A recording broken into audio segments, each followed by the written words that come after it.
Hello and welcome, everybody. My name is Lynn, and today is a really fun episode of Meet the Designer.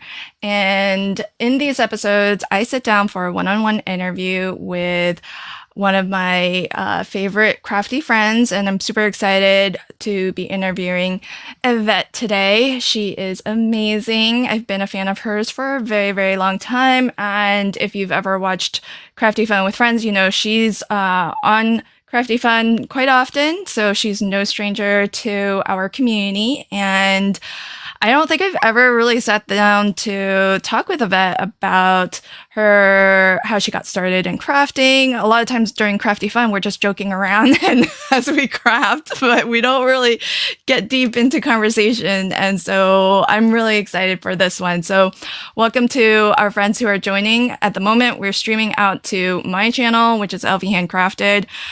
We're streaming out to Yvette's channel, which is Yvette Olea Creates. And as well, we're streaming to my Instagram. So wherever you're joining from, I can see your chats. So I hope you'll say hello in the chat. And as our interview goes, if you have any questions for me or for Yvette, please do pop them in the chat and I'll get them up on screen. So without further ado, let's welcome Yvette. Hi, friend. How's it Hi. going? Not bad, not bad.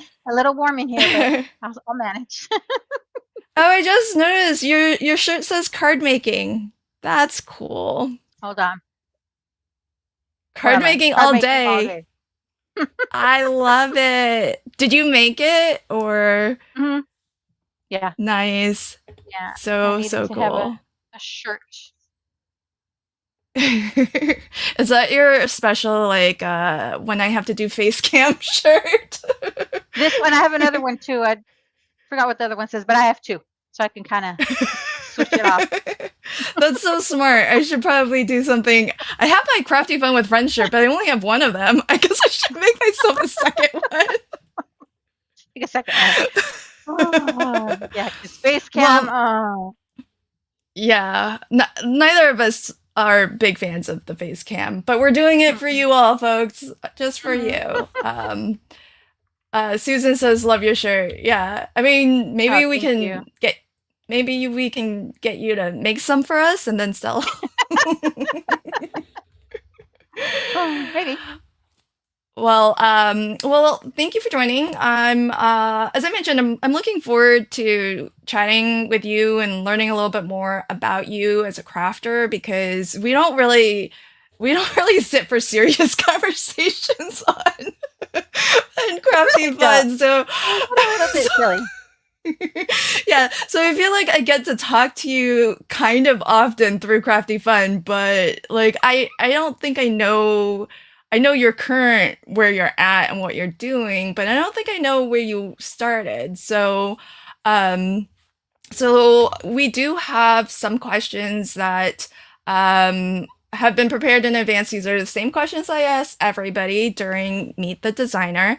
So let's get to know you a little bit better. How did you actually get started? I won't ask you when you got started, just how did you get started in paper crafting? Tell us a little bit about it. I've always been real crafty and wanting to make things on my own. But as far as paper crafting, I think it started with scrapbooking when my oldest granddaughter was born. And she'll be 18 next month. So it's been a while. I did that for a couple of years and um, I just I like the creativity part, but I want to see instant results. And scrapbooking can take some time. And so I gradually I think I only completed two scrapbooks and then I was done. Then I kind of gradually I was looking through YouTube and seeing all these card making videos and I thought, oh, I can do that. That can't be that it's not going to cost me that much. I'll get some paper and some glue and holy guacamole. Oh, thousands of dollars later. Um, Yeah. No I really exaggeration can't. either, I'm sure. No, no, it's just like boom. For me, when I want to do something and I just need to do all the things. So, about, I want to say, 2015 or 16, I think 16, I got really into seriously, okay, I'm going to do this. I set aside a little corner of an extra room in my house. It was just a little corner. I didn't have that much. And started making cards, a few cards here for Christmas and for birthdays and, just to give to friends and family. And it just kind of went from there, it grew from there. And now I'm in the garage because I moved out of the spare room last week. Was it last week? Week before.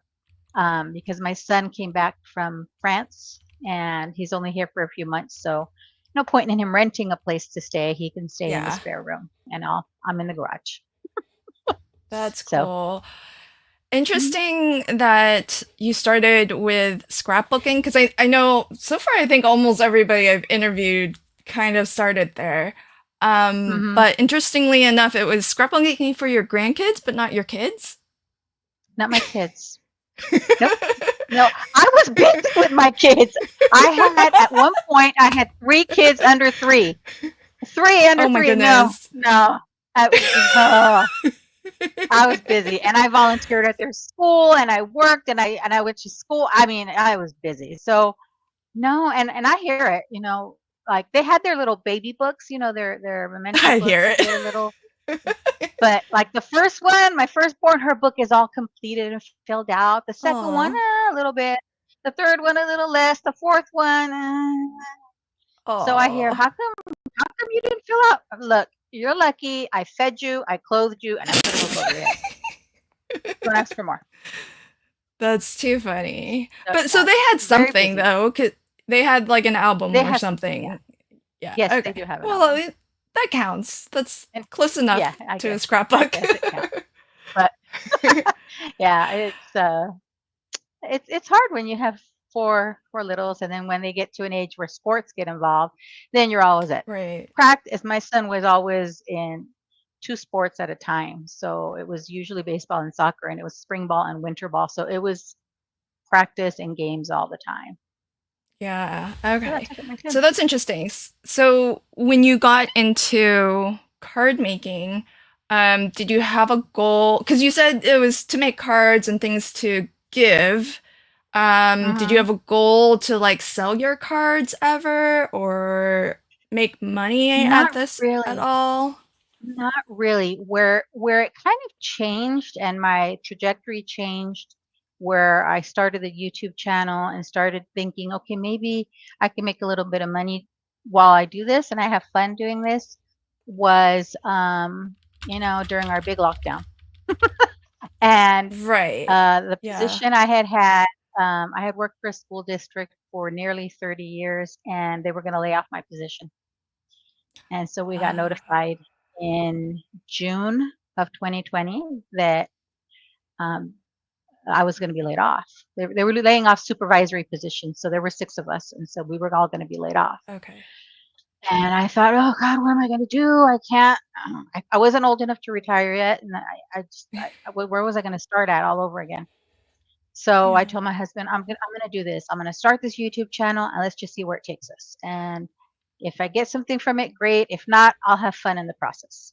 So I Right, did right. that and I started it. And then a month after they told us they were laying us off, they said, "Good news, we found money. You're not getting laid off." Oh. There's a little bit of behind the scenes that happened, but Uh, they didn't lay us off.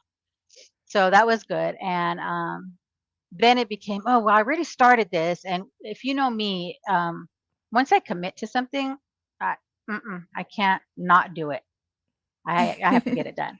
So it was like, I already started this thing. I got to see it through and we got to do it. So it became a little bit of juggling for the first couple of years of I was trying to get like one video out a week at that point and figuring out lighting and mhm. recording all this stuff you got to figure out. So that took me a couple of years to kind of figure out and get comfortable. When I look back at my first videos, I was I could hear the nerves in my voice. Like I'm more comfortable now, but I could Yeah. hear like I go back and listen. It's like, oh my God, I should take that off my channel. Do you watch your old videos? Sometimes I'll go back and look because Oh I'll my think, did I do gosh. something like this? And I'll go search and I'll look at it and I was like, oh, what was that about? Oh my So gosh. it was I'd be interesting, but scared it's to been watch my old videos. it's been interesting. What's funny is if I like my grandkids, they watch once in a while, my kids once in a while. Oh. And one of the what was it? I think one of our recent lives, I don't remember. My son was watching from France and I made a comment about something and boy did I get a text right away. Oh no, it was before we went live. I mentioned to you that I was going to have 4 kids in their 30s by mid-September. And the one that Uh-huh. was going to turn 30 in mid-September yelled from the other room, I'm not 30. I said, mid-September. I'll be 30. Oh my gosh. She's 30 now. That's too funny. So, yeah, it's been fun. I mean, I've met a lot of amazing people. I mean, this community is awesome. Right. It turns out one of the my crafty friends, and she's I think on a couple design teams with me. Rebecca, we went to the same high school, different times, but we went to the same high school. No way. So yeah, What a we small found that out. We were world. talking about something, and it was like, oh wow, that's neat. So Oh, it's been that's fun. so I've awesome. had fun. Mhm. Rebecca on And now KCC, that I'm Rebecca? retired, I can. Huh? Rebecca on Which one? KCC, Rebecca? On KCC? Mhm. Mhm. Oh, wow. Yeah. That's so Yeah. cool. Yeah. Oh, well, I So, didn't know but that. no, that's fun. Mhm. Oh, that's so Yeah, cool. she's awesome. It's So amazing it's amazing the connections that you make. So, pretty yeah, cool. but I've had Um, fun. so how would you actually describe your style, and do you feel like that has evolved over time? You know, how is your style as a card maker, as a paper crafter? So when I first started, I wanted to do all the things. And of course, I watched, all the big YouTubers, Christina Warner, Amy R. Savvy, Paper and Ink, and Jennifer McGuire. And I watched them. And then I kind of would try all the things, watercoloring. And I went and got Copic markers. And I went, which, is an investment and trying all these things. And so at first it was just kind of trying everything and seeing, okay, this I don't enjoy as much, or this technique, it's okay, but it's Right. not really me. Um, and like I told you, I need instant gratification. So for me, pattern paper. Oh, loved it. I just, if I had, and I have pattern paper galore. You can't see, but oh Lord. In fact, I went to Michael's today and picked up 2 more packs. Oh my But gosh.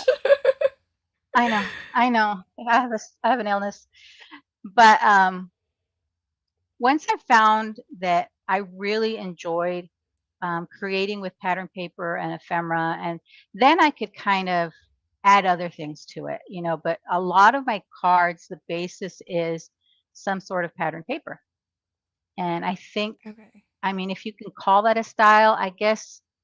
Um, I love working with pattern paper. I love working with card sketches, because then I don't have to think. Somebody else thought everything up for me. Um, and it's not that I don't enjoy coloring or any of those things. Those are fun. But when I can make a card in less than half an hour, I'm a happy camper. Yeah. Well, you are speedy. You did the full KCC in an hour's Oh, I was time. racing. So Oh, I was racing. See, never challenge me. If you challenge me, I need to do it. this is how we can get you to get stuff done. Just publicly issue a challenge.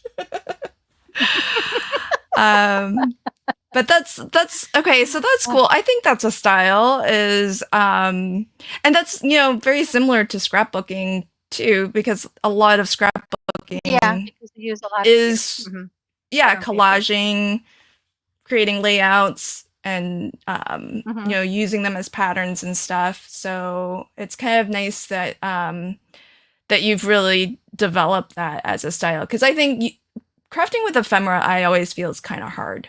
Um, because Really? I just sometimes I feel like it's hard to know like how to put them all together. When to quit? Cuz Don't put 10 pieces on well, there.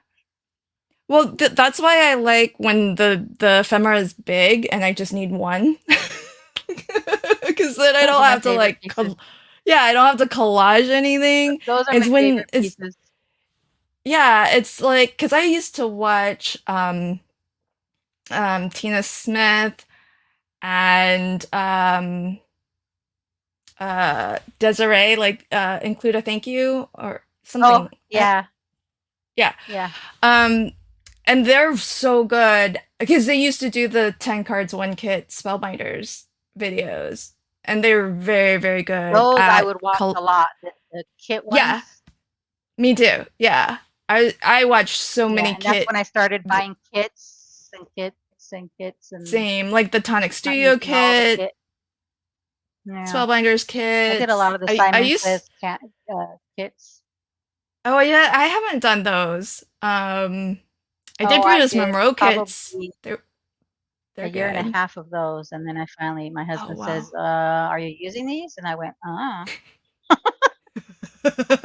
I know. I Maybe, have maybe. like I have a wall of kits like Paper Cross Society, Pink and Vein, Spellbinders Uh, that I have yeah, not used. I've, And what I do to make it feel like it's less is I've just taken them out and combined them so I have multiple kits in one box so it doesn't feel quite oh, it doesn't oh, feel that's a good idea. yeah, Quite so as it bad. feels like it's yeah, it feels like it's less, but I still haven't crafted. I've taken them out to reorganize it, but I haven't taken them out to actually craft with them. Well, I So, found out I knew I had a lot of stuff. I know I have a lot of stuff. But when it came to moving all my things out of the extra room into the garage, I actually had to enlist the help of my grandchildren. And I said, "Okay, guys, you got to help grandma move stuff. Come on, bring it." And they're like coming well, back and forth. They're like, "Grandma, you have so much." And I said, "Yeah, yeah, yeah. When I die, don't let grandpa give everything away. I have a spreadsheet. You can tell him how much you can sell it you have a spreadsheet. Oh my for." gosh, that's Yeah. so funny. Yeah. Well, you do have an Told army you, of love my spreadsheet. grandkids. I do. There's 10 of them. 10 of them. Yeah. Yeah. So, I mean, not Yeah, all they of keep them me they keep me busy. can walk yet, but No, they all walk now. The 1-year-old started walking about probably oh, about a few weeks ago. So she walks now. oh, So they all walk. And now she gets oh, into my stuff. that's so sweet. How awesome. Mhm. Well, Yeah. I kind of want to learn a little bit more about how you got onto design teams because part of this series is to understand, you know, what it's like to be on the design team. I feel like there's a lot of mystique and Mhm. it's like a Yes. secret society almost. I don't know about you. But I never knew like I consumed a lot of YouTube videos, watched a lot of crafting. I didn't know that Mhm. these were design team videos I was watching. And Had I didn't no know idea. yeah, okay, you didn't either. Okay, cuz I mean part of it is also that I was not plugged into social media and in the craft community and social media like Facebook, and so I didn't see like the little design team watermarks, and because I just wasn't in those groups. Right. Like I didn't know about those groups until I made it onto a design team. That's I when I just knew. I had no idea. okay. Okay, so I'm not the only And I one. think it's probably a lot. Yeah. I think it's that I think a lot of YouTube viewers don't realize it. Um, Unless we Yeah, specifically mention it, like when we do a KCC super sponsor hop, if we mention, right, this is part of right. that we're on the design team, and if we don't mention it, then I don't That's think a they'll good know. point. Yeah, that's a good point because I think you're right. Most of where I was getting inspiration was on YouTube, and nobody on YouTube, Mhm. well, when I was watching anyways, Nobody um, said anything. nobody said anything. And it's only recently now you have to do the paid partnership flag, Yes. and Hmm. um, yeah, okay, I think you're right. I never thought about that, but yeah, I think you're right. So then, how we already covered that. So just so that as we get started in kind of understanding your experience on design teams, um, so that we can kind of keep in mind, how long you've been on one and how many different teams. It helps to kind of shape or inform because everybody's experience is a little bit different. Everybody's A little bit different. journey is a little bit different. So, how many teams have you been on, and how long have you been designing? Either for company design teams or even like challenge blog type design teams, things like that. So I had to look because I wasn't sure. Okay. Um, I mean, I knew off the top of my head how many teams I've been on. I've been on four. Okay. And the first one that I started 2 years ago in September of 22. Oh And wow. I remember, I don't know how I saw the design team call. And I remember asking my husband, should I try? Am I good enough? You know, look at these people on these teams. They're so talented. Look at the things they make. And you're always your own worst critic. And I've always been like Right. that. So, he said, well, just try. All they can do is say no. And I said, okay, I'll try. And so I submitted my application, and I got an email saying congratulations. And I thought, oh my God, Oh now what? wow. Now what? And reading all this information, and then you get nervous. Oh my God, what am I gonna do? They accepted me. Now what? Wow. And so for about, I'd say maybe 6 or 8 months, I was on just that one team. And then um, I got an email um, from Lisha asking if I'd like to be one of her collaborators or on her we're the creative team now. And I had been following her and making her sheet loads, and I was like, oh my God, oh my God, So my husband, I Aw. got this email. Look what I got. Look what I got.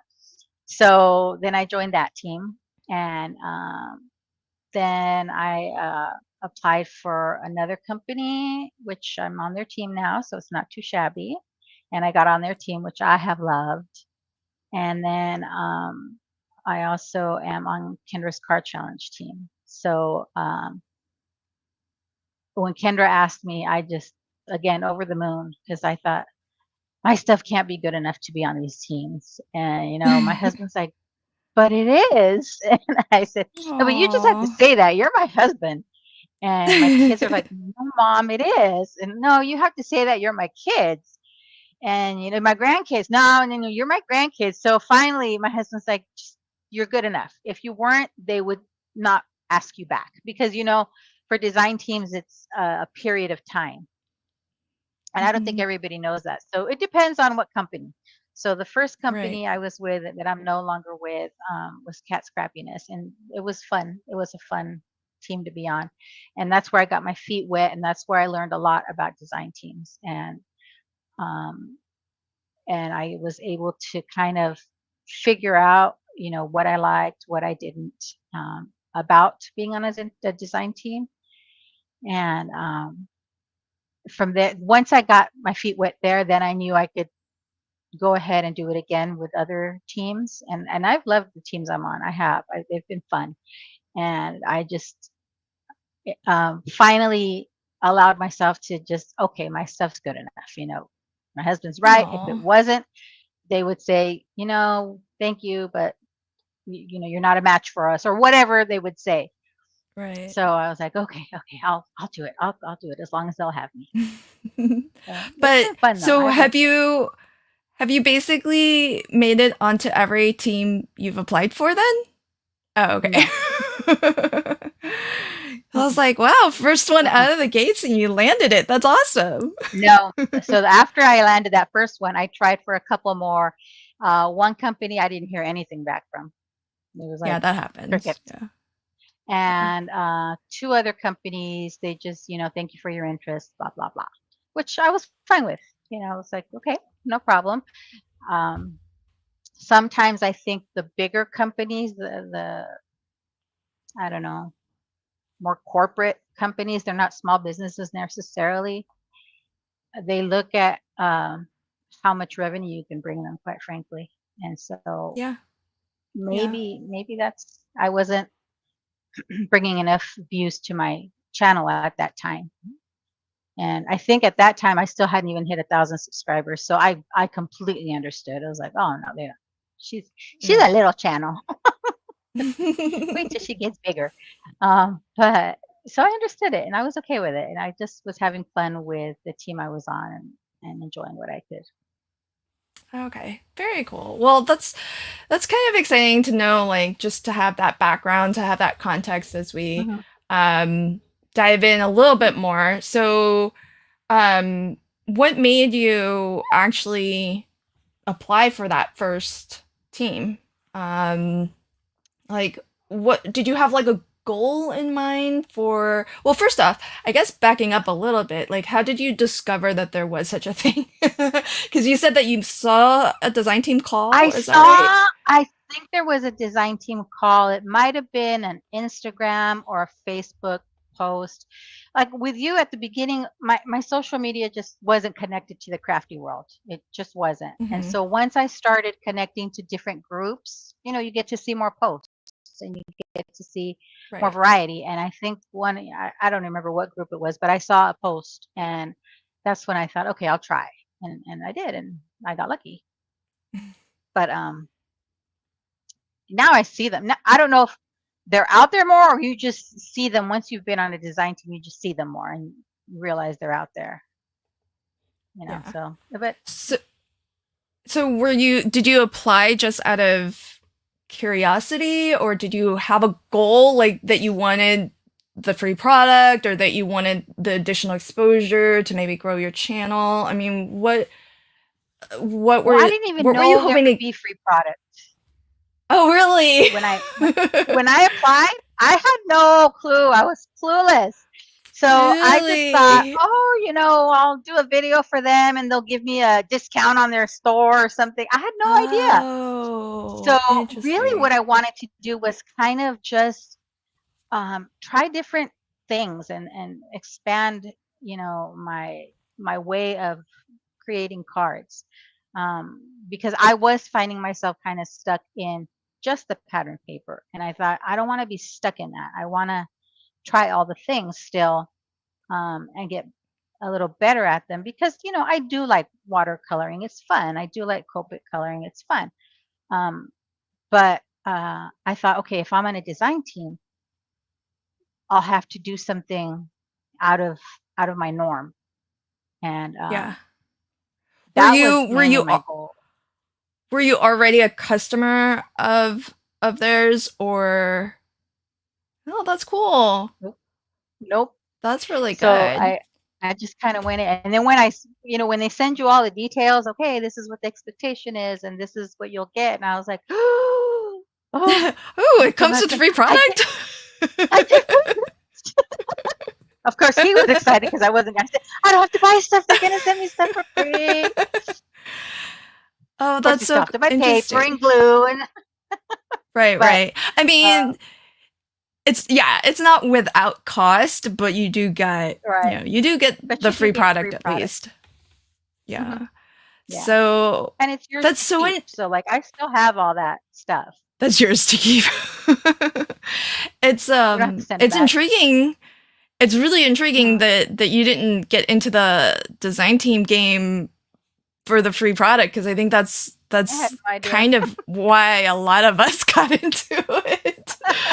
Um, That was just a bonus for me. But I once know. then it's like, Then you know, oh, let me apply for this company and this one and that one. right, But right. So then that's getting to like this whole. I love that you've mentioned that because it does kind of go into that whole. This is like a secret society. There's like this mystique, this cloak mhm, over design right. teams and what they're all about, and how you get onto them and things like that. And I think it's helpful to hear about everybody's experience, especially because I I used to think that if I was trying to apply for like I would never in those early days, I never applied for a team that I wasn't already using their stuff because I kind Mhm, of figured they wouldn't want you if you're not a mhm, customer. mhm. And it's nice to hear you say that you hadn't used their stuff before. So really, and Not at as all. much as yeah, because as much as like we did a design team series where I interviewed company owners and they Mhm, said we're just looking for talent. We're like mhm. customers are Yeah, great. Some of our customers don't want to be like content creators and share. It's two yeah. different things. And Completely. yeah, and somebody who's talented can kind of work with whatever, they're Whatever given. you get. Yeah. Yeah. You make it work. So you make it work. Yeah. So I think that's Mhm. really that's fascinating because I've never heard anyone say that it wasn't for the free product. Yeah, I so was surprised, so pleasantly surprised. yeah, so for you it was the experience. It was for to Mhm. experience something new and to kind of break out of your current My rut. yeah. How Mhm, fascinating. That's mhm. so Yeah, it was cool. fun. Yeah. Danny says I didn't start for free product either. Oh, interesting. But did you See? know that free product was involved? That's it. 2 different things. Yeah. Yeah, I know because I was like, well, I definitely want the free product. um, I mean, I won't that's turn it away. right. No one's gonna say no to that. Send it. Um, yeah, that's fascinating. So the now that you've been on a couple teams, you don't have to name which one is your favorite, but what every team is a little bit different, and I'm sure Mhm. there's good things about them that are different from each other. But what's if you had to kind of pick something or a thing or two that's your favorite thing about being on a team that you didn't expect to experience, what would that be? I have to say the friendships. Um, I really didn't, expect everybody to be so welcoming and so supportive. When I first got on a design team, I had no idea what to do. I had no idea. And so, when you're on a design team, there's usually, um, a company owner, for example, or the person that heads the team, and then they have someone that helps manage, like our wonderful Lynn helps manage KCC. So I had that person to reach out to and ask, hey, uh, when do I need to post this? When does what links do I need to share? I had a lot of questions, a lot, and I felt like I could reach out and just ask them.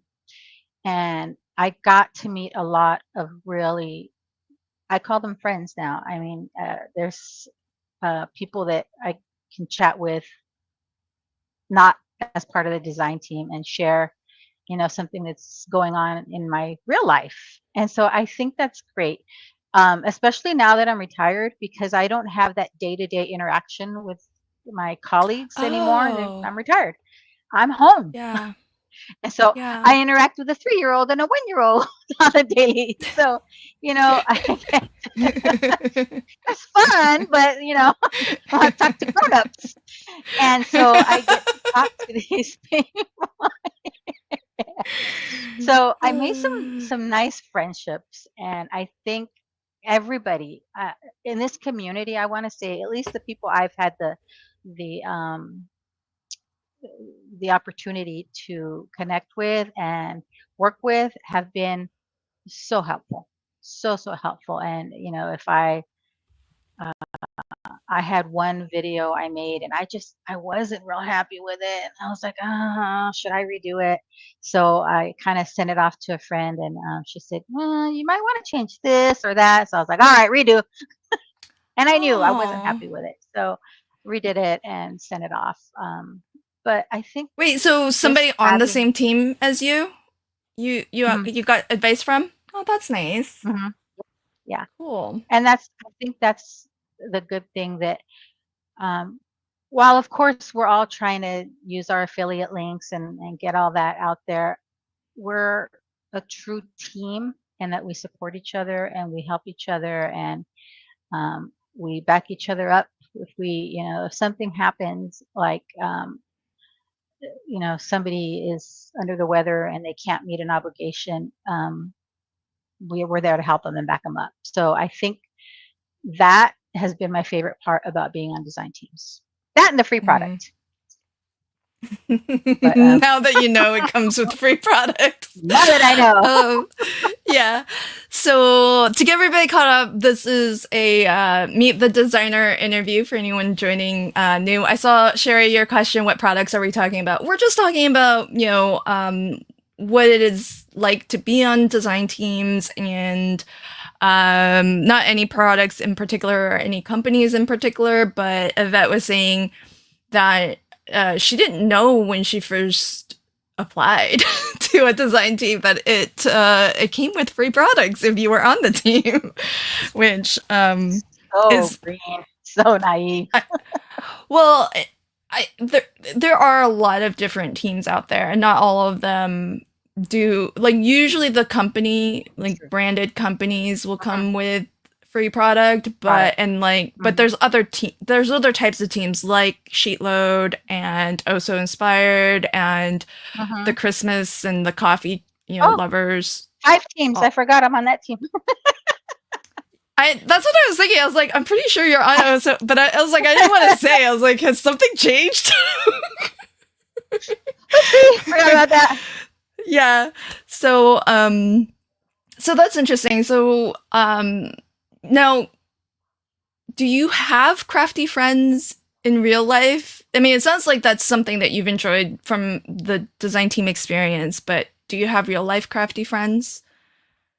Not that we're No. not real people or any, we're not like your No, no, no. your You mean imaginary in friends. person that we could go to each other's homes? No, no, there's no Yeah. one near me. Um, and I think, um, I don't know. I went to a yard sale a few months ago, and it was a bunch of women selling their crafty goodies. They were destashing their stuff. So I was going through them, and we were chit chatting and talking, and they had a women's club. So they've invited me to join the women's club. So hopefully, unfortunately, I couldn't make it to the last meeting, but hopefully this next meeting I can join, and then maybe I'll have some in-person crafty friends that I can make things Yeah. with. We'll see. Well, but even if they're not like physically close to you, do you know like crafty people, or just in terms of like-mindedness, that you could be like, "Oh, I got this great deal," or that you can talk crafty stuff too. My sister, she's Oh, not okay. paper crafting, but she's a seamstress, and Right. she's a wonderful cook, and she's the best auntie in the world. Um, she like I can call her and say, "Oh my God, I found this," and she gets it. And she'll call me through. Okay. I found this jelly roll of fabric, and it's like, "Oh, cool, that's so fun." Um, even though I don't like sewing, I can sew, but I don't like sewing. It's not my thing. It's not my Yeah. thing. That's cool. I So mean, because yeah, I my do. sister. Yeah, I'm kind of in your camp where, I mean, I come from a tech background, so I worked at Hmm. Microsoft, and that's very, very far from crafting. Very not And crafty. very Very not not crafty. crafting. Yeah, so I feel the same as you do. I think that's definitely been one of the things that I've really enjoyed from my design team experience is just getting to know Mhm. um, other designers, other Mhm. creators, other crafty people, and actually developing friendships with them, Mhm. and that's definitely been a surprise because I kind of that wasn't my experience on all the teams I've been on. So some teams are very like there's no talking really. You just do your thing. Oh, wow. I haven't been on one And of those. yeah, I mean I've been on like probably over 20 teams though. So I've Wow. like I mean that might be an exaggeration. I don't know. I've been on a lot of teams. You've been on a lot, yeah. And yeah, well not and well I didn't start like Danny did. I think Danny said 18 years ago was when she started on teams, design teams, I mean, which is extraordinary. So she probably can't even yeah. count the number of teams she's been on.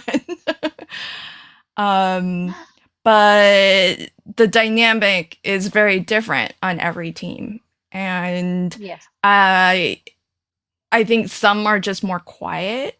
Like you kind of just Do what you gotta do do and move on. yeah, and Mhm. that's not a function of size either. I've been on small teams that are very quiet, and I've been on big teams that are because you would think that like the bigger the team, the less chatty it is because Mhm. you know There's so it's more many. people. You right. Mhm. It doesn't feel like you can have a casual conversation when there's like 200 people on the team.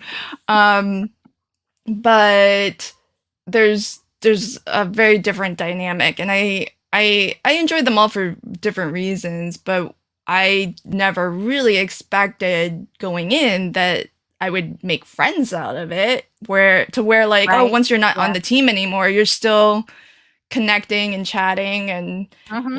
Mhm. so that yeah that's been pretty cool. Yeah. So That's it. so of course, there's always two sides to every coin. So we've heard a little bit about what your favorite thing is about being on the design team. How about the flip side of that? Because there's a lot of good stuff, and I feel like for a lot of crafters who do know about design teams, that it feels like oh that's the goal, to get there Mhm. as a Mhm. creator, as a crafter, and then it's all like once you're there, it's all like cookies and ice cream Yeah. every day. Yeah. um, No. so so in an attempt to kind of not disillusion anyone that it's because it is a good experience, but just to be fair It is. about like presenting the whole picture, Mhm. what would you say is your least favorite thing about design teams? Um, I think I would have to say there's two things. So one was um, realizing that I needed to represent these companies well because my videos were going to be the face of whatever team I was on, whatever company that was. And so it was an added stressor in a way on am I doing this company justice? Am I doing a good job? Am I um, making them proud? Is this going to do what they expect as a design team member? And uh, um, you have to learn about that company and what the expectations are. Every company, every design team is different, like you said, and the expectations are different. Um, Another, I think, least favorite thing, and this may not be for all design teams, but some design teams are very organized, and you have a calendar and you know what's expected, and some teams can flip flop and say we need 3 videos. No, we need 2 videos. No, now we need four, and now we want it on this day instead of that day. That's um, that's difficult to deal with because I have a calendar. I have a calendar. Where's my calendar? Oh, here we go. Super organized Yvette. Let's. I have a calendar. And I write on there when a video is due. So, and then I backtrack, how many days, this is when I should be recording. This is when I should be Oh editing goodness. and upload it. Yes, I have a calendar. And if somebody changes a date on me, I just, that Monkey messed up my whole wrench. calendar because yeah, exactly. Because if I have, for example, let's say this week I had scheduled Monday, Tuesday, and Wednesday to record and Thursday and Friday to edit, but then a design team says, "Oh, we need a last minute change. We need a video by Friday." Well, that just ruined my plans for what I had scheduled for this week. You're like, I have So, other things to do. yes. So that can be, and I know things come up. I get that. It's just that's something. I guess I didn't expect that to happen because once I knew what design teams were, when I would see other creators, all you think about is, oh, look how easy that looks. I can do that. But there's a lot that goes into it that you don't realize. But if I had to do it all again, I still would, because there's a lot of good and bad that I can take from each of the teams I've been on that have helped Yeah. me grow. Um, I haven't even you've said hi got. to our friends. Hi, everyone. Thanks for being here. Show you the calendar. Yeah, there are a lot of people who are loving that you use a planner. But I Danny have on there that I says can't show you. we're so similar that I just got my new 20. Dang girl, Danny's planning 2025 already. Yeah. So I'm not going to show you a month that has stuff in it already because I can't share everything. But so I'll write on here when a video is supposed to post. Then from Yeah. here, I go to my weekly and so Monday I'll have to record something that's due 2 weeks from now. And I try and do 2 weeks ahead in case something happens, in case one of the grandkids needs me, or one of my kids needs me, or my mom or my mother-in-law, because both my husband and I have our mothers in our 80s. Mine's 89, almost 90. And we're fortunate enough that we have everybody living close by, but that also means that now that I'm retired, I'm the phone call. It's call Yvette. And Yeah. so, Yeah. and they all seem to think, you're retired, you have free time. And I look at them and I work harder now that I'm retired than when I worked. I know, I have less right? time. What are you people thinking? Yeah. Yes, Sarah, I have my calendar through December as well. So as soon as I know obligations for January, it'll be in there. I have Yeah, to. that's you're like a DT coordinator's dream. You're always working. You're so far in advance. You like are so on top of everything. I have It's to plan amazing. ahead. Thank you. But I hear what you're I did miss saying one. that Don't forget, I missed one. Think back. That I didn't realize I was supposed to have my video up. It's probably last year. what And team? I got a text. Uh, it had to be Kendra's team. It was supposed to be a hop, and it was a Gina K hop. And I'm at breakfast, and I get a message, your video's not up. And I was like, my what? Oh, from me. And Oh, I I don't remember forgot to that. write that one down. Oh. So I got Oh, home, recorded it, uploaded it. oh Because you even yeah. said, you don't have to do it. And I said, oh, yes, I do. I signed up. I have to do it. That's so So I did. funny. It's funny the things that So you that's, remember. I don't remember. I uh, remember you were at breakfast. I remember I was at that. breakfast. Oh, And I'm that's telling so my husband, funny. hurry up. I have to go home and record a video. Hurry up. So we did. Oh, And I got this it is done, right? I funny. got it done. Card Craze says a lot of retirees are more busy now that they're retired than when It's they were true. working. I hear it all the time. It's Yeah. absolutely true. Because now you're doing all the things you couldn't do when you were working. And so now you're Yeah. busier. And then everybody thinks you have free time. So everybody asks you to do things. But it's kind of nice though that retirement doesn't have to mean just like vegging out in front of a TV all day. So, No, I don't think I could do yeah. that. I couldn't. I mean, it's Yeah. fun. I'll get a like today I went to drop something off at my daughter's work, and she works at the same school district I used to work at. And I went to drop something off, and as I was driving away, it was like, huh, I don't have to report back to work. I'm going home. Like you remember, oh, I don't have to go to work today. So Yeah. That's yeah, kind of it's fun. nice.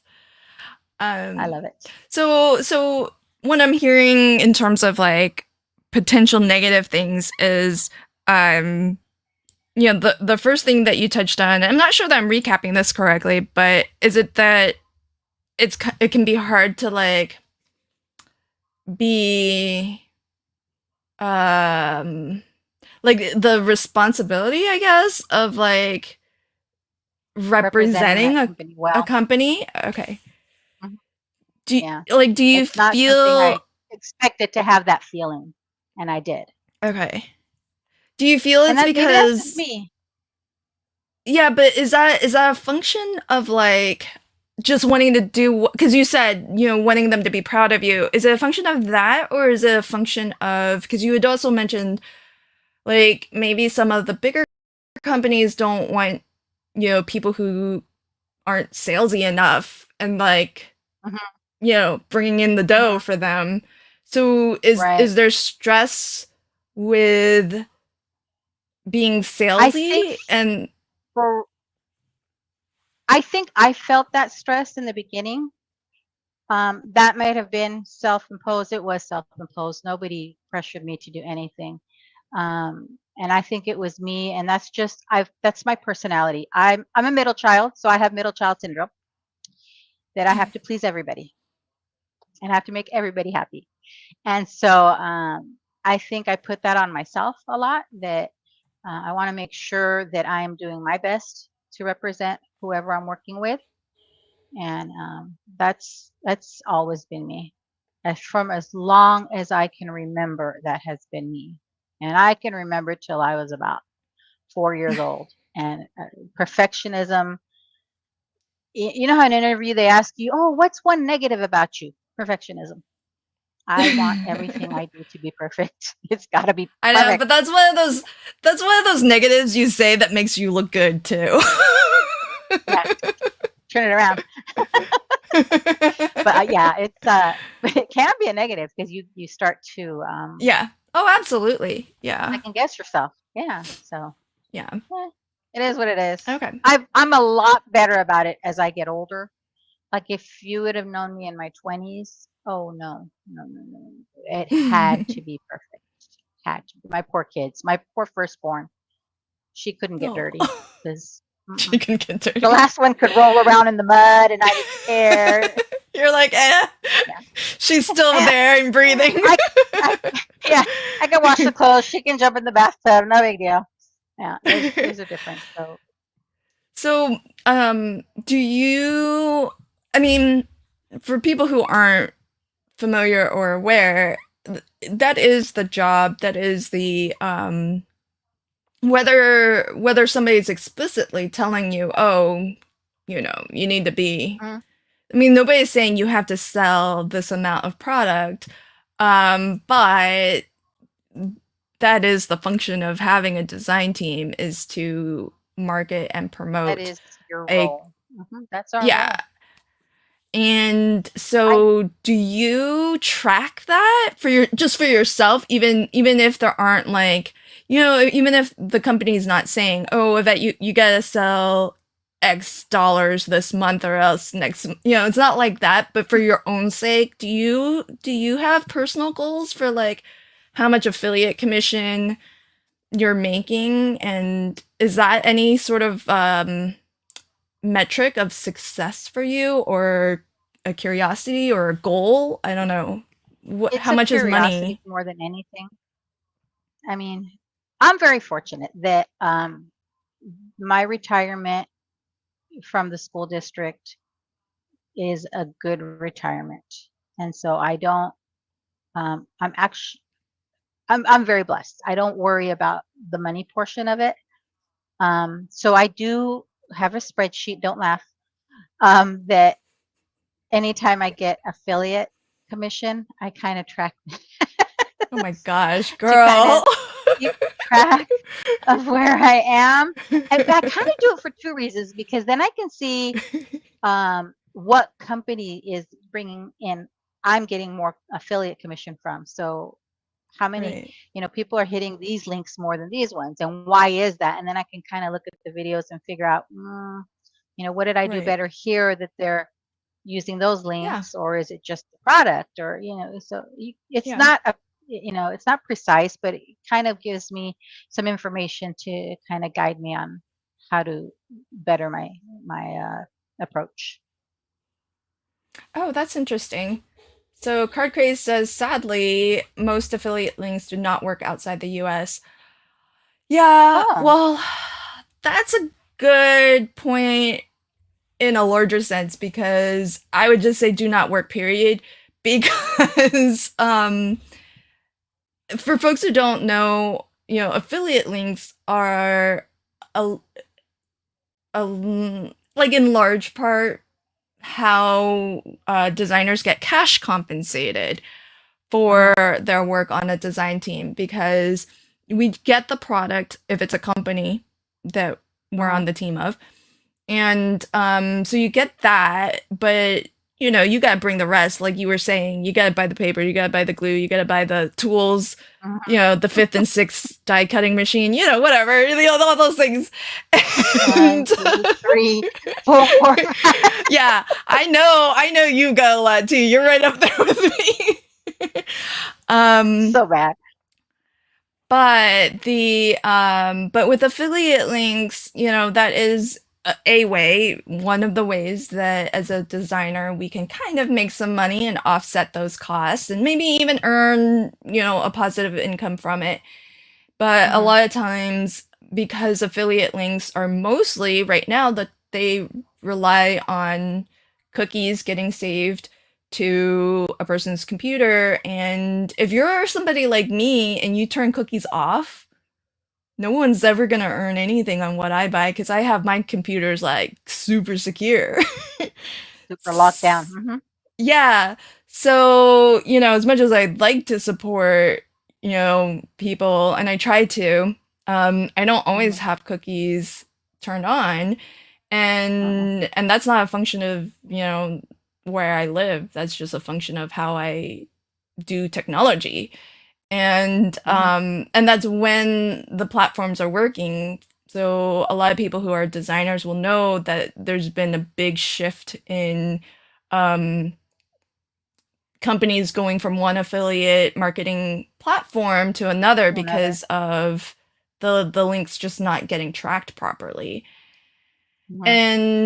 And so you just don't really know because it's all like you just have to take it for granted that the technology is doing what the technology is supposed to do, but you don't really Mhm. know. You get For money in the sure. There's no mail if way to you're know. lucky. Yeah, if you're lucky you get money. you and like you were saying that it's hard to look at anything and know what to do better or different Right. because you don't know if it's a factor of the product, Mhm. the product design, the product price. Like maybe it's a great product, but it's just priced so that people can't afford it. You don't know if it's a Right. function of those things, of the company, or of how you've presented it. And so Mhm. you could have done everything as but so how do you learn from that, right? Like how do It's you hard make to. decisions? Yeah. Mhm. So it's one of those things where it's like as a designer, as a content creator, if you're trying to make, the hobby a job where you can earn Mhm. money from, it's not the Mhm. way to do it because it's very hard. Like you need to be like in the Jennifer McGuire stratosphere where, Pretty much. right? Like or Pretty halfway much. there, She's kind of a one of a kind, Christina Warner, Jennifer McGuire, Gina K, they're all like in the upper echelon, even half Mhm. there. I'm sure those folks are making good money just by the percentages, right? Exactly. Yeah, yeah, yeah. Like, so it's all very For like me, it's fun money.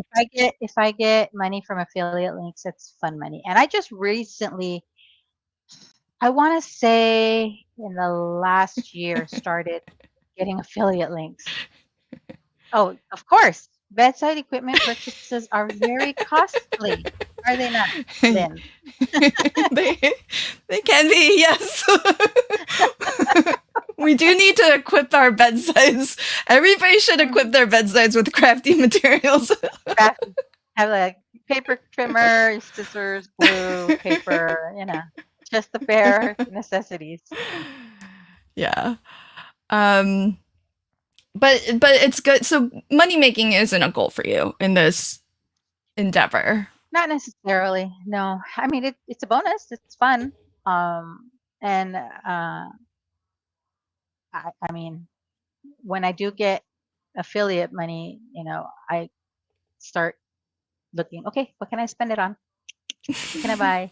And Bonus. yeah, bonus. So it's fun. If at some point my channel takes off for some reason and I just start making like, great, that's great. If not, it's fine. I mean, I'm happy and I'm blessed to be able to do this, and that my husband is so understanding. Like I made dinner before I got in here, and I said, I'm going in the garage. I'm going live. I'll be back in an hour or two. He's like, okay. There's food, And right? it started. I realized I didn't text my kid. Yeah, I didn't text my kids. Kids, I'm going live. Don't text me. If there's an emergency, text your father. So, and then even my grandson Oh. came in right before we went live. What are you doing? And I said, I'm going into a meeting. Okay, I'm going to be out here. And I said, okay, baby. Oh, So so they kind of sweet. know. Mhm. That's awesome. Okay, I'm lucky. And then if I remember correctly, the other negative was just the so a lot of times I think people might think that joining a design team it's going to be like super like professionally run and like organized and it's like company driven, so it must be like very well-oiled machine, and it's sounding like from your experience that's not always the Not all case. teams are. Not always. Not always. But Yeah. I mean, if they put you in charge, it'll be a well-oiled machine. No problem. Well, thanks. Well, the thing is that um I think that every team, no team wants chaos, and Mm-mm. one of the things that is of a benefit to being a small business is that you can be agile. You can kind of you can kind of spin on a dime because Mm-hmm. you don't have this huge production that's been locked in stone 6 months ahead. If like a Mm-hmm. trend changes, or there's a something going on and you need to kind of adapt so that you can be a part of that something. um Mm-hmm. if you're small and you're a small business, and this most craft companies, oh, I don't know about most, but a lot of craft companies are like a A one-woman lot are show. small business. Yeah, Yeah. a lot of them are. or, or And like I family, don't know how they do it. Hmm. yeah, seriously, right? So I don't know I how they think do it. one of the benefits is that they can do things quickly and change quickly. And I think when that's the exception and not the rule, it's kind of okay because that happens. And Right. sometimes you need to kind of put your team in a bit of a hot spot if it makes sense Yeah. for the business. Yeah, and that's uh understandable once in a while, yeah, but when it's more often once in than a not, while. it's yeah. Yeah. Well, the thing I'm with you on is the changing of the expectations. Like, well, we Mhm. said 2 videos, but now we need 4. And Mhm. I mean, I Mhm. feel like that's a huge difference from Changing well, instead dates. of next week, we need it this week, or instead of next month, Mhm, we need it 2 weeks from now. Like, okay, it's the same mhm. amount of work. It's just we were shifting the time frame. I think that's Right, kind of legit.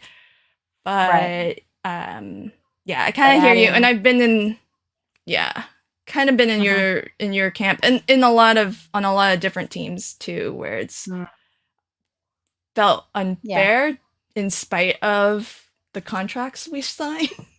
So exactly, exactly. yeah, But, I try and put myself in their shoes on, um, okay, why would they make this change?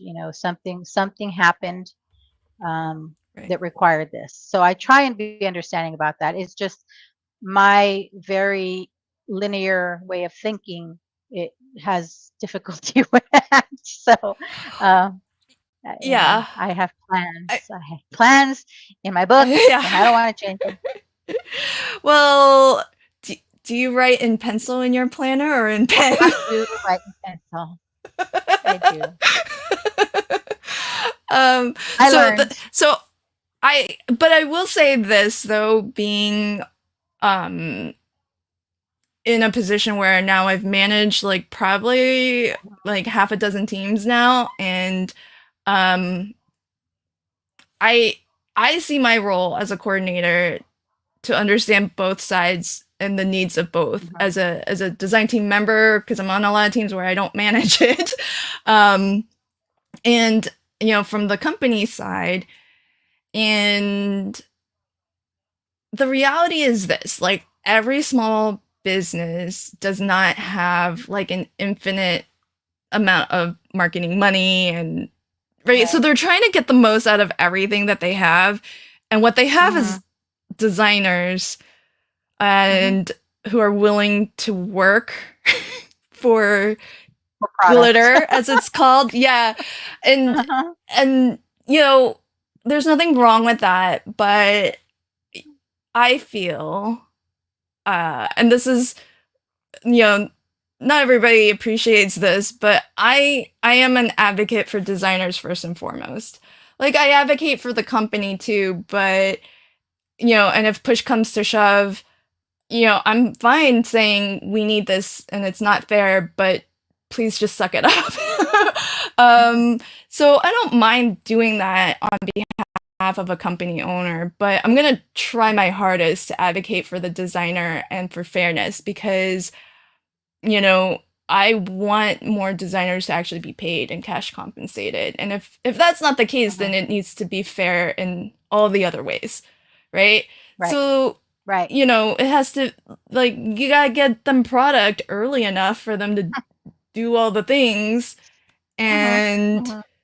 somebody making a And video sometimes is that's not not this. their fault. Sometimes it's the manufacturer and they don't get it to them in Right. time, and so we understand that, but, Yeah. Yeah. But the thing is that, you know, dates are just dates. You can push a date out.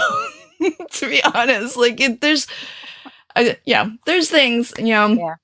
and but the thing is that, like, I kind of feel like there's a lot of um a lot of designers out there who, because they don't know what it's like to be on the design team, they kind of just think, okay, my experience is the experience. And it's until you've had a lot of different teams, and been on a lot of different teams, that not every team operates the It's the same. same.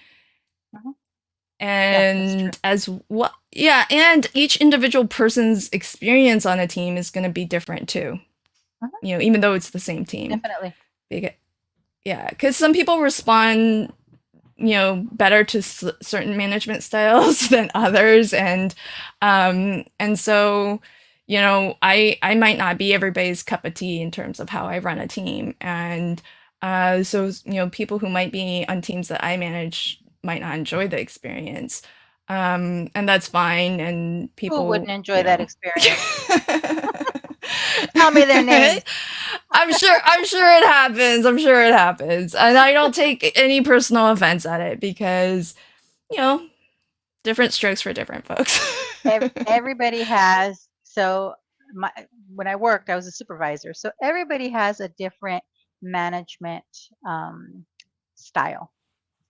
Yeah. And I think, my style was like you. I advocated for um, my subordinates and made sure that they were looked after before me. And I think because I went up in the ranks, I knew what it was like to be, Right. I started as a school secretary, so I knew what that was like. And um, Yeah. at the position I ended up as, it was like, if my boss said, we're going to add this workload to them, and I would say, no, whoa, whoa, whoa, whoa, hold on, I've been there, and I know what that you think it's just a little bit adds to them. Let's try and find a workaround. So I Yeah. appreciate that you look at both sides, because I having been a supervisor, I had to look at both sides, the management Right. side and the staff Right. side, and make sure that we had a good balance. Absolutely. So I do You appreciate that. manage up and you manage down, right? That's Manage like what down. middle managers do. Probably because I'm a middle So, child, I just knew to do that. yeah, we're the negotiators, right? Well, I'm the Hmm. youngest child, I'm not a middle Really are. child, but that Oh, is how that dynamic works. I've been it is. told. It is. Um, but that's why, I really enjoy working with company owners and, design team owners who are appreciative of that, even if they don't Hmm. have, even if they have never been on a design team themselves, because not every company owner, I mean, they own a company. They didn't Right. necessarily start as a designer on a team and then they Hmm. started a company, right? So they, not every owner, and that's something fascinating that I came to learn too, is that not every Hmm. company owner has been on a design team themselves. And so Yep. they don't really They just know started their company. the stresses. Yeah, they know their company, they know how to do the creative of their company and how to run the Yeah. business of their company, but they don't necessarily know, like, when they make a particular ask of a designer, you know, Hmm. um like, why is a video any different from posting a photo to Instagram? Like, making videos is Right. considerably more work. And so things like that, like, that's why I really appreciate working with company owners who are very open to that dialogue. And I found for the most part, once they know, then they Hmm. are willing to kind of make concessions. It's just that Yeah. no one, like, I, as a design team member, I've never told a company owner, I've never pushed back, let's say, on, Mm-hmm. you know what I mean? Like, I've Yeah. never No, said, no, I I haven't. I can't don't do push back. that. Mm-mm. Yeah. Mm-mm. And maybe that's me, and that's not, like I should have, maybe, in retrospect, when I've been faced with those uh, occasions where the ask was, I felt not fair, but I've never Mm-hmm. pushed back. It's only when I've managed teams and the company owner was like, "Do you think we can get this done and release on this date?" And I'm like, no." Can we, can we get an extra Please no. week at least? Yeah. Like, Yeah. and um but and so that's why I feel like sometimes company owners are willing to make those concessions and have those dialogues if somebody were to push back. Mm-hmm. And if they're running their own teams, maybe they don't know that they are putting a strain on their designers. Mm-hmm. Because I know I'm like, okay, I'll just make this happen. I don't know how, but Right. I'll just make it happen. Yeah. Gonna make it happen. That's what Right. we do. That's what Um, we do. so Michelle, this is a good question. She says, well, I think this is with regards to, like, well, if companies cash compensated their designers, wouldn't that increase the cost to consumers? Um, yeah, the money has to come from somewhere, and Yeah. that could be ultimately one way it gets funded. But every business needs to invest in marketing if they want to. grow. Right. And it's not necessarily true that you're going to get the best work out of somebody if that person earns money.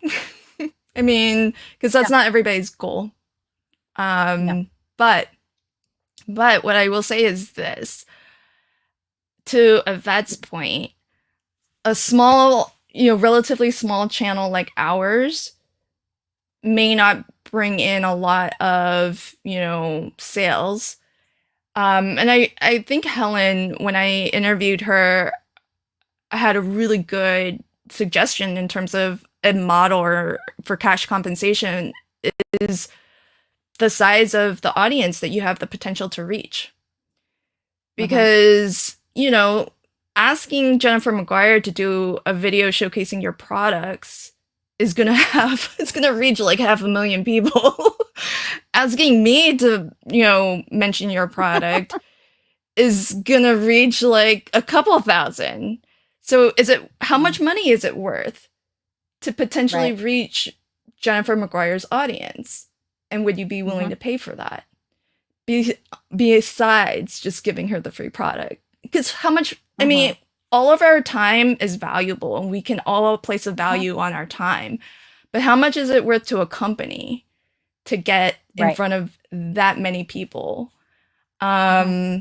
And it would pay for itself. So Mm-hmm.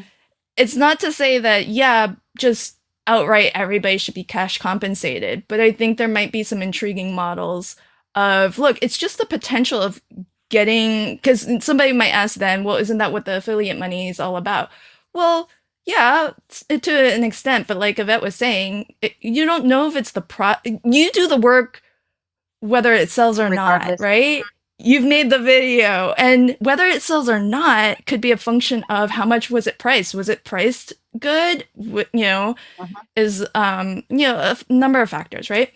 That we can't control, Number. but we've done the work, and Exactly. so there's different things to play with there as a compensation model. Um, what do you think? What do you two think is an acceptable workload? I'll let you answer this a bit.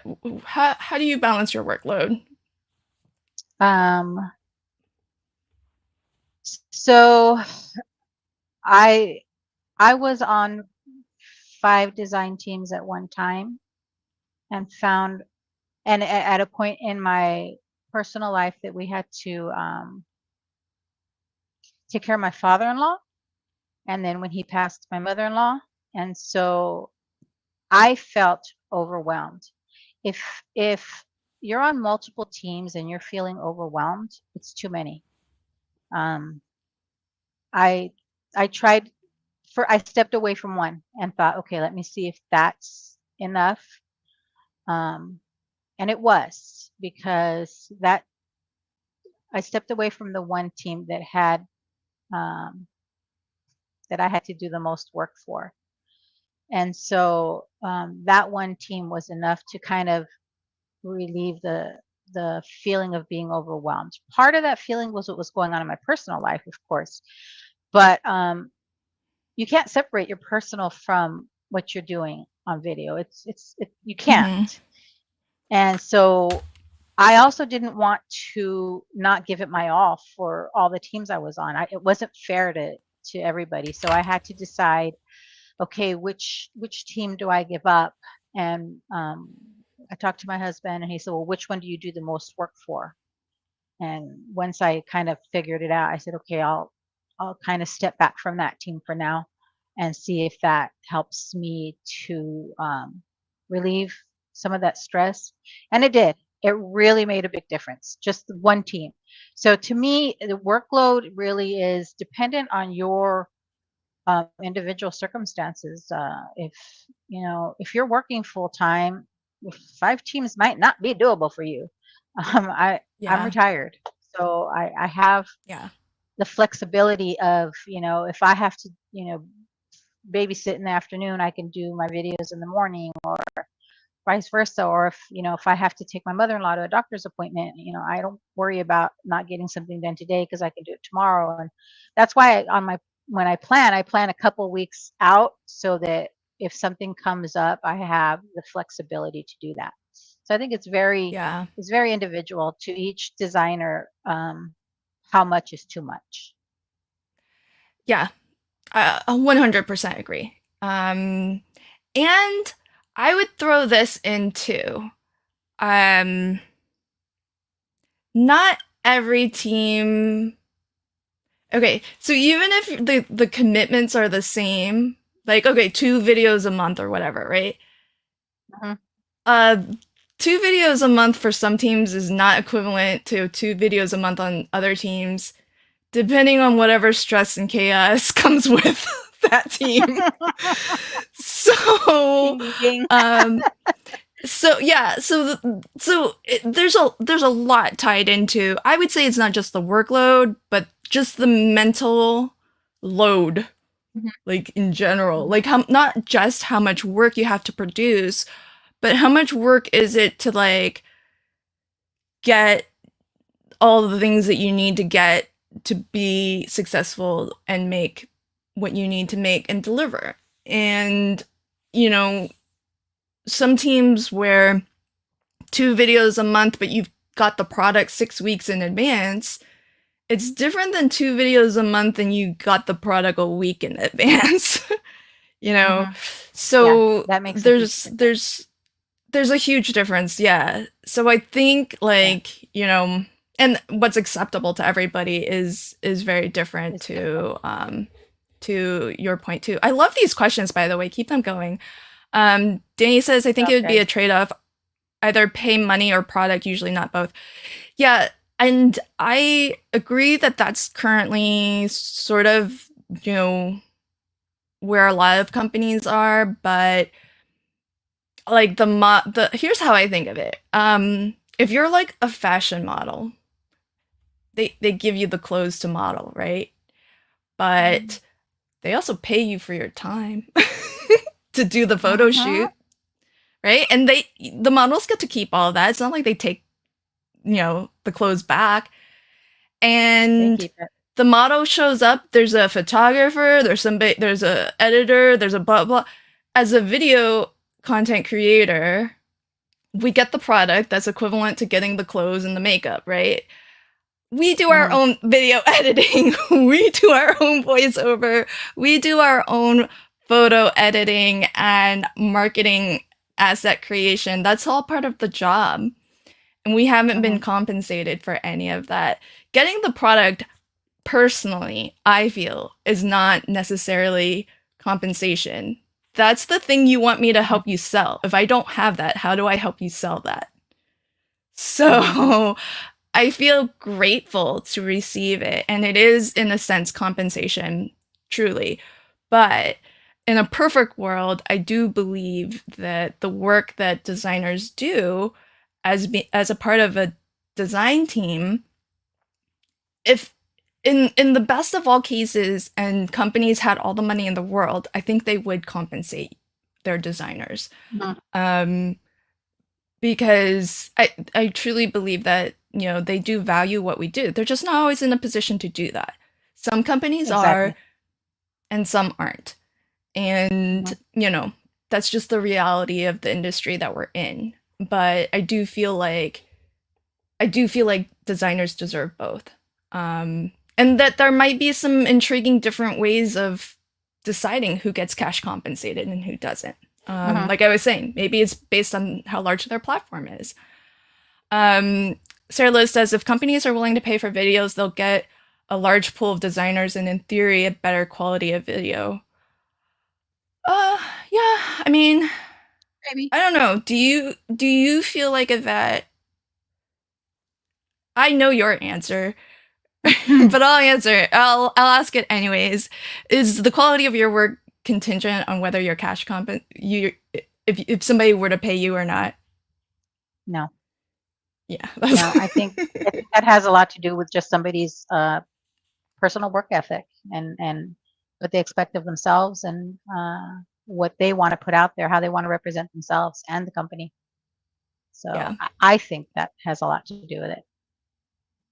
I don't know, that's just I it think so wouldn't make a too. difference to me whether I got compensated with cash or it doesn't matter to me. I try and put out my best work. And, sometimes that means doing voiceovers after everybody's asleep, because otherwise you'll hear the 1-year old and the 3-year-old in the Right. background calling grandma. And Yeah. sometimes you don't necessarily have the best um, environment to get things done when you want to get them done, but you still Right. do your best and put out your best work, your best effort. Yeah. Um, I think so too, and I think that's probably the case for a lot of people. I think that at the end of the day, most creators are not going to put something out that they're not proud of, Mm-mm, whether they're getting paid for it or not, right? mm-mm, So mm-mm. I agree with you kind of on in principle, Sarah Liz, that maybe cash compensating would yield to better quality, um but I don't know that that's would be the case for everybody. And the thing is that with so many people willing to work for free, it's like why why pay Why would they when pay? there's a lot of people willing to do it for no pay? This is a really good question. So Card Craze says, what if you get product you really don't want to work with? If so, how do you handle it? So have you ever been in that position of it where you got something and just didn't That I really. didn't, that really wasn't a jam, that really didn't like call to me. Well, Yes. let's say far extreme, it's just something that was against your beliefs, or like something that like just you really, it's not just like I don't like this. It's not like my favorite Hmm. thing in the world, but it was beyond that. Like maybe it felt offensive to you. Like have you ever been in that I position? haven't been in that situation. I've been where I've gotten some product that I wasn't a fan of, but we kind of have to make it work, and I made it work. But I think if I got something that was, let's say, it was offensive to me or my beliefs, I might reach out to the design team lead and ask if I could bail. I'll return the product. Can I bail out on this one? Because I just can't. Um, Yeah. luckily, I haven't been in that situation. And just the situation of some things that weren't my favorite. I was like, oh, I had to think real hard how to make it work. Yeah. And I Um don't want to think. so just so that for folks who may not be as familiar, does one always get to pick what to work with when they're on a design team? No, no, you don't. Kind of depends on the team.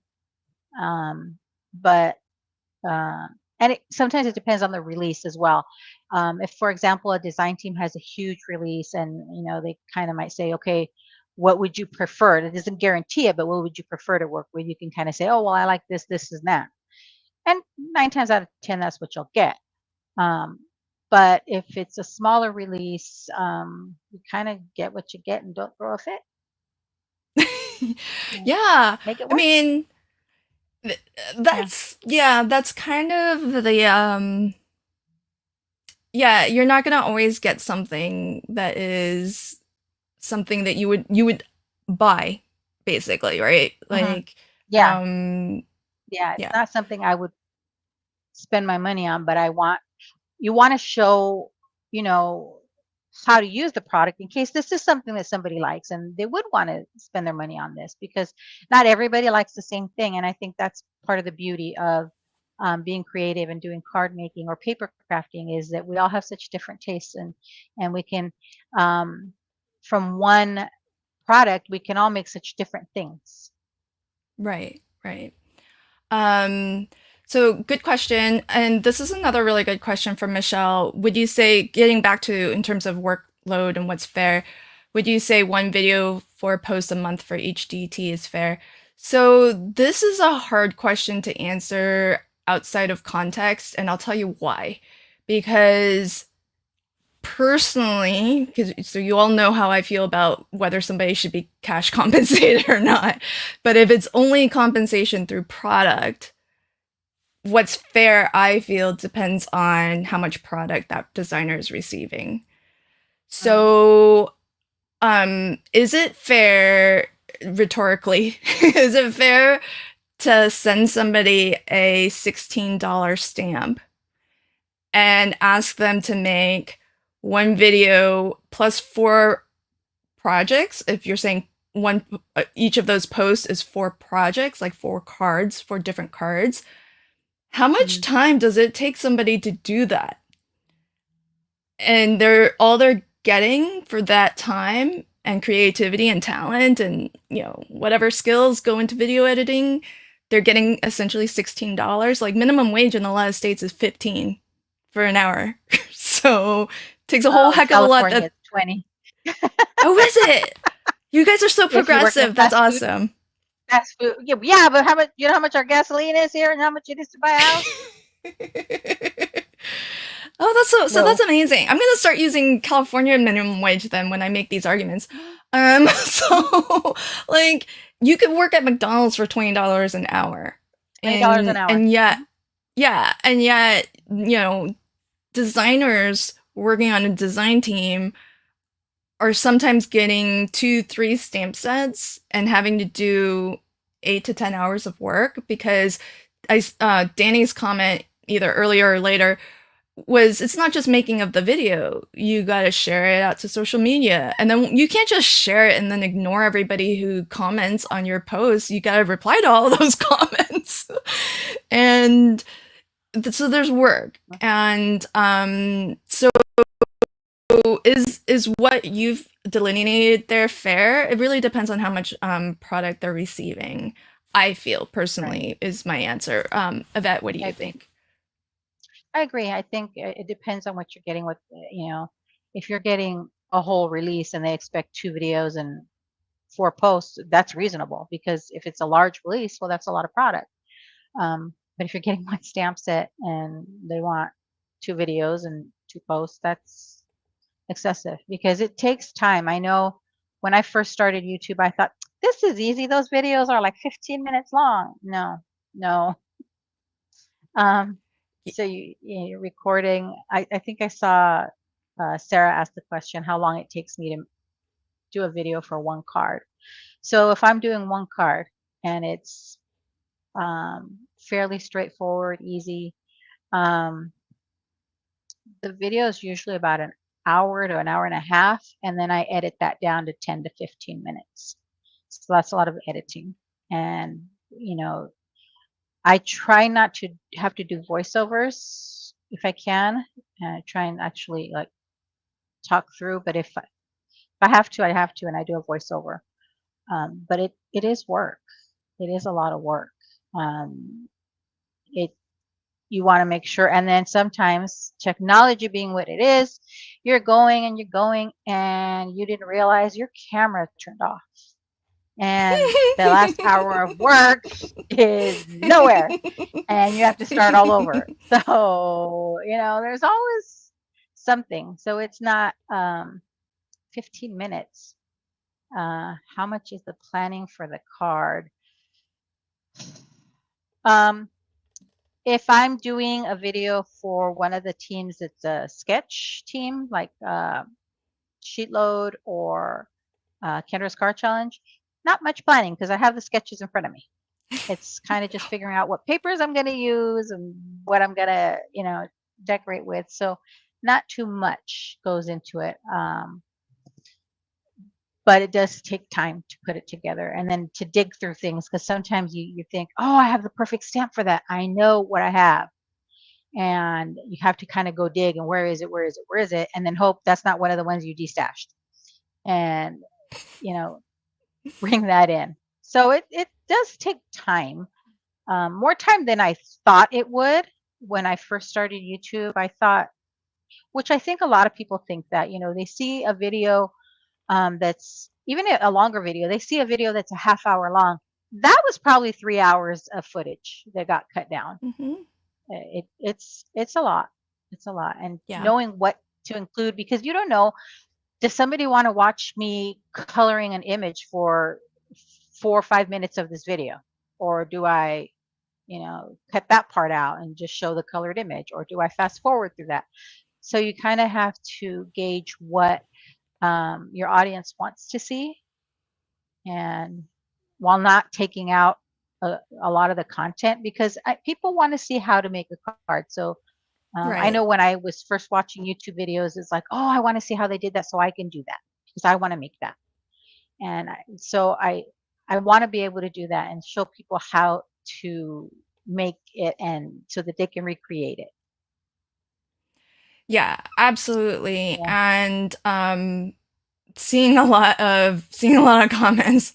Um, so one of the things that I would say with regards to like how much time something takes, like Sarah said, it's also about like each individual has different strengths, right? What they're good at. And Hmm. for her, making videos, she's like, that's easy for her. And WordPress blog stuff, not so much.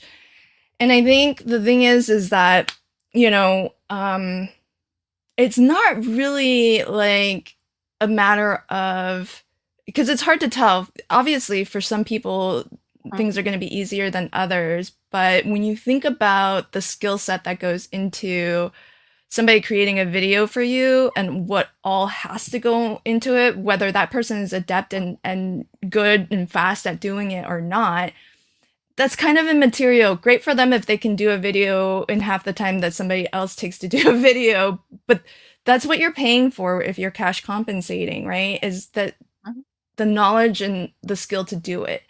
And everybody as an individual is going to excel differently at that skill. And so it doesn't mean that somebody who can accomplish the same thing in half the time deserves half the money, because if the end product is the same, it's worth the same. Hmm. Hmm. So I'm not And sure that's that just the recording time. There's editing too. So there's, right. I don't know, maybe an hour, Exactly. depending on the video. It's time. Right. Yeah. And so I think that like I think Danny commented the very similarly that even her simple videos still take hours, to do when you factor all of that stuff in, like the Hmm. planning of it, because there is that you not everybody just kind of turns the camera on and goes, right? You kind of have to, do some prep work. Like you said, maybe you want to color stuff Yeah. in advance. So it takes, Hmm. however long it takes you to color, but you get all your things, your ducks in a row so that when you film, it's not eight You hours have of everything footage you're ready to go. editing. It's 3 hours. It's free. Um, Yeah. yeah. I'd say a simple Uh, video from planning to editing would probably take me 4 to 5 hours. yeah. I think that's probably about fair. Maybe on the low end for me. I think it takes me a little longer. Um, so this Yeah. is interesting from Michelle. She says, paying per video, do you think it would be harder for small channels? Um, Harder.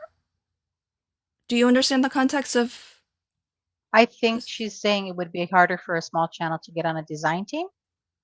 If that's the question, I Right. think Okay. for the smaller companies, I think at least my thought as an owner would be to reach as many different audiences as possible. So if that means having design team members from 10 different channels that are on the smaller side versus uh, two big channels, you want to get to different audiences. And I think that's important for the companies. And I know they realize that. I think um, that's why I was able to get on a design team when I didn't even have 1,000 subscribers, when I was still Hmm. itty bitty.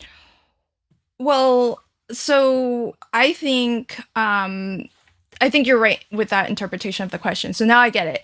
And I think that if you were to ask me, not that I have the right answer to this, but I think the answer is yes. It would be harder for a small channel to um, be cash compensated, not because they don't deserve it, but because if you're thinking of this from the business side, if I paid a channel that has 500 subscribers, that doesn't even mean that 500 people will watch their video, right? Mhm. And but let's just say that's what I'm paying for is the potential audience of 500 people to watch a video. Um, that has very different bottom line potential than a creator who has 5,000 subscribers Mhm. and bottom line potential meaning actual sales.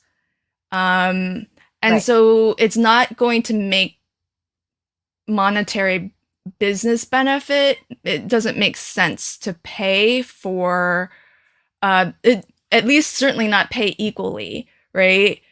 Somebody who has just the potential of reaching 500 versus somebody who has the potential of reaching 5,000 versus somebody who has the Mhm. potential of reaching 15,000.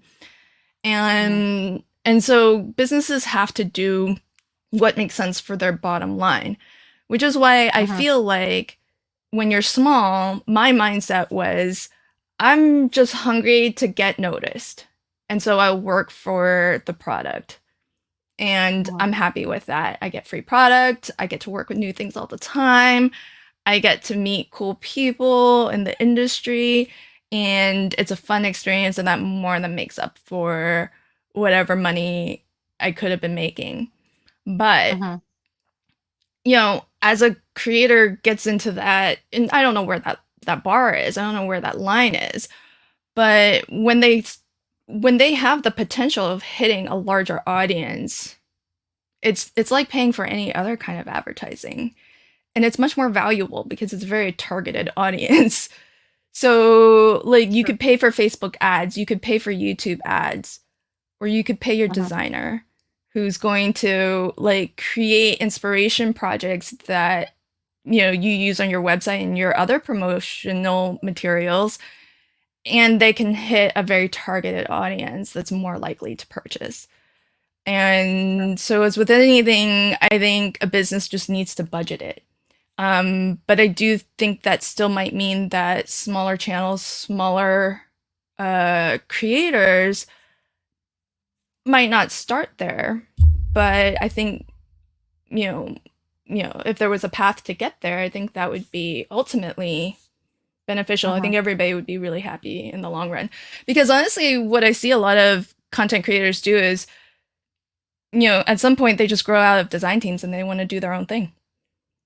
And I think that's good. It makes way for new designers to kind of get onto those teams.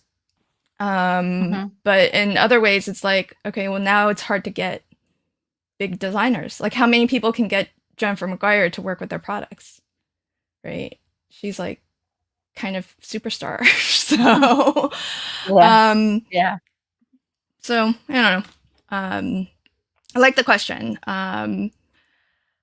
The This is such a great conversation we're having. This is an interesting topic. Danny says, I wonder too if the new social media era hasn't caught up with the companies as we used to just have to post to blogs and message boards, and it's so different now. Do you have thoughts on this, Yvette? I've noticed, so when I first started my channel, I started my YouTube channel and then Instagram account, my Facebook account, all for under Yvette Olea Creates, and a blog. And I quickly tired of the blog. And I noticed a trend in um, less blogging, less posts. So I think companies are moving away from that, where it's not their main focus. I mean, there's still um, posts, but I just think because we're in an age of we need to know how to do this now. Like yesterday, my granddaughter broke a pipe outside. And it was like, oh God, how do we fix this? YouTube to the rescue. And we Yeah. fixed it. So, it's if people want to know how to do something now and they don't want to read, they don't want to read the directions or read what, the Oh, steps you true. took, or they want to see it. And I think that's why we're kind of getting away from the blogging, which I, you know, some people love reading, and that's good for them. I'm not one of them. And to me, I'd rather see it. I want to see something in action, and I think that's why we're headed in that direction. And part of it is too the younger generation just. Oh, I sound old when I say that. The younger generation, oh, um, they are more for instant gratification than I've ever seen, and they just, they want to see something now, and they want to see how to do it now, and so I don't know. I think we're moving on. Yeah, blogs have died. Yeah. It so it used to be that blogs were very relevant because social media was ephemeral and Mhm, didn't come up in search engines.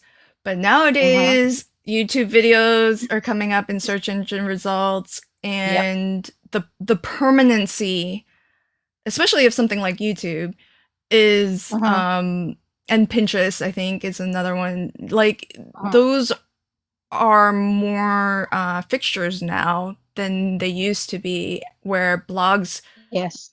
if you searched, that's usually what would come up first. And nowadays, if you Google search anything, videos are like right, Videos pop up. yeah, they're right at Mhm. the top. First things you So, see. yeah, so it has changed. Caroline says, I hate jumping in on this so late. I feel I see a lot of the same product over and over because the design teams are so big. Maybe if companies kept the teams smaller, they could compensate. Um, yeah, I think that is probably a good point, but I think one of the challenges is that um the reason why you're seeing things over and over again is because there's like a very common marketing, rule that to to get a consumer to move to act, they kind of have to see a thing many times over. And these days, it's many more times than it used to be in the past because Mhm. we're all a little bit like short attentioned now. Like we see something and they're like, "Oh, that looks cool. I should really get it," and then you forget about it You two forget hours all about it. later. Yeah, even if you Yeah. had the full intention of going to buy that thing, you might have like a squirrel moment and then forget to buy that thing. And then you see it again. Mhm, But now you've seen it mhm, when you're driving or whatever, like you can't take the moment to go buy it. And then you have to see it like two or three or whatever, however many more times, right? Or maybe you just need to see it, to your point of that, of having like different designers with different styles and different ways of presenting mhm. the same product. Maybe it takes you seeing it the way that somebody has used it in this clever, neat way. And you're like, oh, now I can see I can get a lot more out of this Right. than the face of it, right? And so it takes somebody seeing it, the same product, but maybe Exactly. presented by different In a designers different way. Mhm, in a different way. And mhm. And so, like, companies that can afford to send products to a lot of designers have the benefit of getting in your face that many times. And that improves their chances of, Mm, uh, so it's like, it's a hard problem to solve, to be honest, this whole idea mhm. of compensation, because yeah, if you cash compensate, then I mean it's a balancing act, right? You can't raise all levels of everything, like have No. infinite number of designers and pay them infinite amounts of money. Right. So yeah, Be like nice if they fewer did have designers. infinite amounts of money. It would be. That would be really nice. So Michelle says, would you like to be able to pick the products that you work on? Or do you like getting surprised with something like new and different and I say presented with yes a and challenge? no. Yeah, I say yes and no. Uh, Sometimes I want to know ahead of time to plan what I'm going to work with. Sometimes it's fun to just get surprised and, oh, look what I got. And I already have an idea in my head, or um, it's hit and miss. I've done both. I've been on a design team where we once in a while with larger releases got to choose what we wanted. And then I'm on team now that we get surprised. So it's fun. I like it Yeah, either way.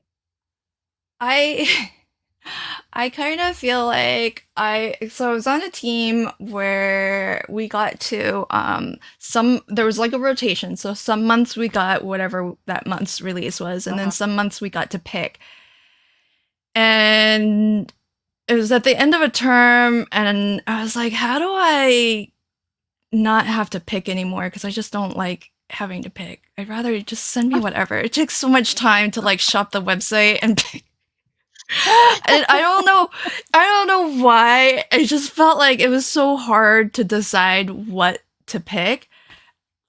Yeah. And so it was funny because it was at the end of the it was at the end of the term where like I think it might have been like Christmas, and so what they wanted was everybody to just work on the company's releases, Uh-huh. and so nobody got to pick, that month, 'Cause normally Uh-huh. you're on a rotation, right? So I think for a month or 2 months or whatever it was, nobody got to pick. It was just we just need to focus on company products. And so I was like, oh, see, this is so much better for me. I'd rather not pick. Just send me your things and I'll do the things I need to do with them. And so like I posted to the design team like group. I was like, hey, this is really fun. If every month was like this, I would really like I don't mind not picking the Easy peasy. products. It's Yeah. so much It doesn't bother easier. me. And then they changed it the next term. I mean, I don't know if it was based on my comment, but I was glad that it changed because Yeah. then I was like, That's a positive change. yeah, for me it was, I Good. didn't, I don't have a problem with not picking. I mean, I like when I get to, like you said, but it's equally fun just to be surprised. It Um, is. Sarah Liz says, I've been offered payment for videos from two companies. One was $20 and one was $50. It's an insulting dollar per hour for me. My videos take days. Hmm. Uh, I'd rather just take Wow. the product and companies I really like. Yeah. um okay, so I think I it's so funny. I yeah, if you here's the thing. If you work it out in terms of dollars per hour, the math will never Oh, compute. Yeah. just won't So work. yeah, so the way I see it is just one of those things where it's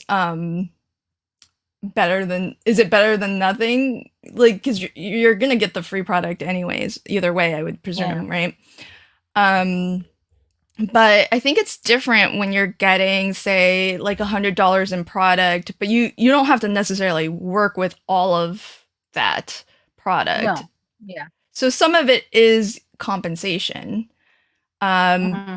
because you're getting it as opposed without like the expectation that, oh, you have to use it and you have to make a card with every single thing you get. You have to use every single thing you get. Yeah. Yeah. So it's so different. Every team is a little bit Everybody's different. different. Mhm. This is a good question. Blossom says, what advice would you give to someone who's interested in becoming a content creator? Thoughts on Just that, do it. Yvette? Just Just do do it. Just get in there and do it. When I started, I thought, well, I have to get this, and my husband was so good. I'm gonna need a camera, and I'm gonna need this, and I just went on with this list of things I needed, and he said, okay, 5,000, is that enough to get you what you need? And I said, yeah, yeah, that'll work. And then um,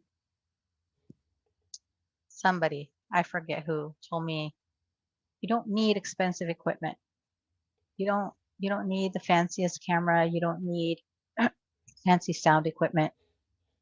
So just use your iPhone. I have an iPhone, and that's what I record with. Um, I bought these because my AirPods kept dying. So this lasts for like 10 hours, so I'm on charge. I don't have really fancy equipment. I have these lights back here and this stand to hold my phone up there, and that's pretty much it. Just just give it a try. But know when going into it, it's time. You're investing time because it's Hmm. not when you're doing videos, pre-recorded videos, you're doing a lot of recording, a lot of editing before you put the product out. And then there's a lot more to it. For example, I had to figure out how to make my thumbnails and how to make intros and outros and all those things go into it and how to do the editing and there's a learning curve and there's no training for this. You just kind of I watched a bunch of videos and on how to you know record a YouTube video and how to upload it and how to do this and how to do that. But it's just do it. If you Yeah. if you enjoy doing it, and as to me, my husband asked me, "How long do you plan on doing this for?" And I said, "As long as I enjoy it.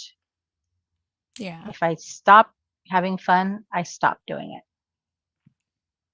Yeah. I mean, I think that's the key, right? You kind of Mhm. get into it for whatever your reasons are, Mhm. and even if those goals change, that's fine. But just make sure that you're still doing it for yourself, and that Mhm. you're doing it for your reasons, and For your reasons. um, yeah. So starting is probably, to your point, Yvette, the hardest thing. It's just you just need to do it. Like it's never going to be perfect is the thing, right? So Never so gonna be perfect. yeah, so there's like no such thing as a perfect video, and so just or a perfect live stream or perfect anything, right? So Yeah. uh kind of just do it and then learn from that, and then the next one will be better. So Mhm. yeah. Yeah. um That's funny. Yeah. So I had this up earlier. Danny says most of my craft room is because I saw something, said I did not need it, and then saw it several times more and decided I had to have it. Had to have it. Yeah. Same. Yeah. I Same thing. mean, that's definitely that's how marketing works. That's like why commercials are commercials. Mhm. Mhm. um yeah, Danny, so I hear you on that, and I think that there's like I have opinions about the I have opinions about it. But I Yep. do think that it depends a lot. Like if so long as it feels fair. And what's fair for one person may not be fair for another person. But I Exactly. know teams where yeah, you can pick what you want to work with, but if you pick the thing, you need to use it. And you Mhm. need to because Mhm. the whole point is they need samples showing how to Mhm. use it. But that doesn't always Exactly. mean a video. Sometimes that's just make a thing, share the thing. And Share the that's thing. Mhm. yeah, that's not as much work as make a video of you making the thing. Um, and then sometimes it's not like a one to one. Sometimes it's you just have to use them all, but you can use Right. two, three on a single Or project. 3 in the same project. Mhm. Yeah. So it really just depends, but I get why that's a requirement from the business side, and it's fair for them. That's what they need for their business. But Mhm. so it just depends, what you're expected. And I feel, to be honest, I feel like it would be unreasonable to be like every single product you get, you have to make a video for is kind of insane. Because, even like a Especially if it's a 20, large 30. release. Right. And Mhm. to Sarah Liz's point, I mean, she was saying Jennifer McGuire won't work for cash. I mean, she doesn't need to at this point. Her platform is large enough. I don't know her journey as a creator if she would have, when she first started, but she's in a very different stratosphere where she doesn't need to. Uh she has a lot of marketing, like she's valuable herself as a brand and as a Yeah. creator, and she can afford to be more picky about the brands she Be works with. selective. Hmm. Yeah, and you know I'm sure she makes very good money. So without companies paying her, and maybe they do. I don't know her situation. If I were a Hmm. company, I would pay her if but I think Oh yeah. she is. Yeah, it would be worth it whether she operates that way or not. Because I think she's very authentic and she'll only craft with something she truly enjoys. Hmm. So Hmm. that's my read. I don't know her personally, but I'm sure everybody would love for her to craft with their thing. So yeah. Hey Charlene, welcome friend. Um, Especially. so yeah, I think I'm kind of caught. This has been such a great conversation. Pretty caught up, I think, on. Oh, here we go. Question. Christina says, just thought I would say hi. Been watching for most of it. What do you use to edit your videos? I use iMovie. Oh, so you're a Mac person. I'm a Mac person. Yes, I am. I am. I am. Yeah. I'm a Windows person. We can still be friends. Um, Okay. but I use video editing software called Wondershare Filmora. Used to be Hmm. it used to be a really good deal, but of course, as with everything, it costs more and more these days. Well, that was a great discussion on just Really was. your favorite and your least favorite thing. I think we've touched on this maybe a little bit, but what goes into, like, if you had to pick your perfect, paint the picture of your ideal perfect design team, what does that look like? Um, I would have to say organized, flexible, and um, good communication. I think communication is important. Uh, Setting out the expectations and responding when there are questions or concerns. So I think that would be the ideal team, regardless of how many videos or posts or anything is required. None of that really matters there's if it's not organized and there's not good communication and if there's no flexibility, because real life happens, and sometimes there's nothing you can do to Right. change what has happened in real life, and that affects the schedule you may have for your videos. So I think that would be, and I think I'm on a few teams that are like that already. So I think that's why my ideal team. I know that. Yay, Charlene. I think that Wait, did you see that's this important. one? How about this I saw it. one? I intentionally ignored it. Intentionally. I saw there was no I used shout to be a out for Windows Sarah person. Liz. Yeah, yeah, yeah. So I just think that's important. I think in any realm, communication is important, no matter what you're doing. You just have to be able to discuss things and to share concerns, or to ask questions if you're unclear on what the expectation is. So you really just want a team that doesn't mess with your planner once. Thank you. Thank you very much. You You want a know how team. I love my Excel spreadsheet. Gotta Yeah. have those, You're like, you know. you're like, my perfect team plays nice with my planner and plays nice with my Mm, Excel sheets. hey, check with me first.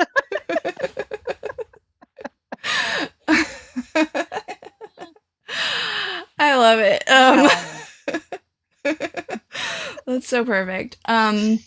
Okay, so starting to wrap up a little bit here. This will be our last question, but for anyone out there who might be watching and has never had experience on a design team, what would be your number one advice to them? make sure you're going to work with a company that you love their product. Even if you don't necessarily have any of it, you've seen it in use, and that seems like something you would love to work with. Um, because there's nothing worse than getting a product and it's not something you absolutely love. You can make it work, but I think it comes across in the video if you really like something. It comes out of us when we're recording and when we're talking about the product.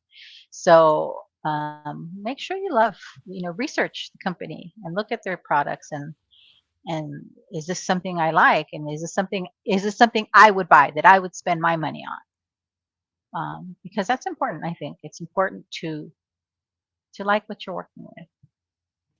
So then circling back, because we started this with your very first design team experience having not crafted with their product. How Mhm. did how did you know that then? Like, or did you No, take your own advice even back then? did not. I was just excited that, yay, I'm gonna be on a design team, and then, yay, I'm gonna get free stuff that I didn't know I was gonna get. I had no idea. And so I mean, they have cute stuff. That first design team, they had cute stuff. So I got lucky in that aspect. But had their stuff been stuff that I didn't really like, that would have been very difficult for me. Um, I just I was fortunate that it worked out that way. You got lucky. I got lucky. um, I got lucky all around because I had no idea it was going to be free product. I had no idea. I mean, I didn't research. I just threw my hat in the ring, and it worked out. so then, so your advice would be then um, to maybe visit their website if you've never crafted with Visit their their. website, maybe their YouTube channel. Take a look at what their products are like, in action. You want to So see if then, that's something. like, would you advise somebody? So let's say, you know, I see a design team call for Hmm. from XYZ brand. Would you Hmm. advise me to make a purchase, buy something, craft with it, and you know, Not necessarily make a purchase.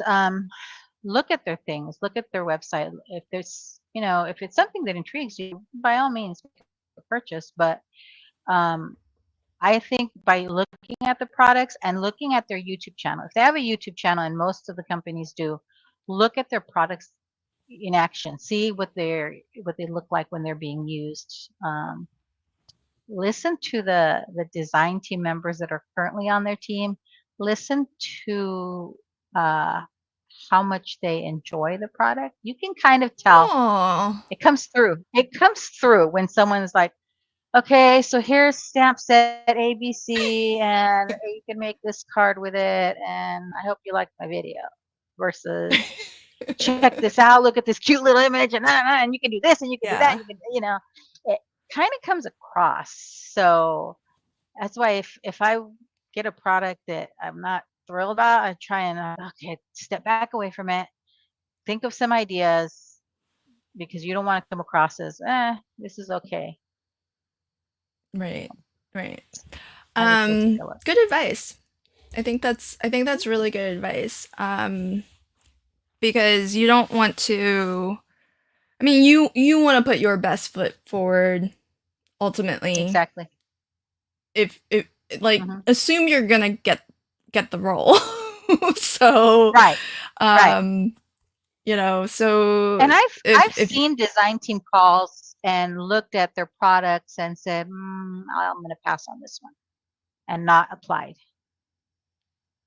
yeah, So. and a lot of times I think that so then kind of going into that a little bit though, if like if I think about certain brands, some of them have such a strong aesthetic, Hmm. and if I as a designer don't fit into that aesthetic, should I still apply? Because like even though I love their stuff, um, would you still recommend that somebody, because, I love their stuff. They may not love how I would use their stuff because if I look at I mean, if everything on their I website, say if it you feels right, in a different aesthetic, but I think if you love their stuff, apply.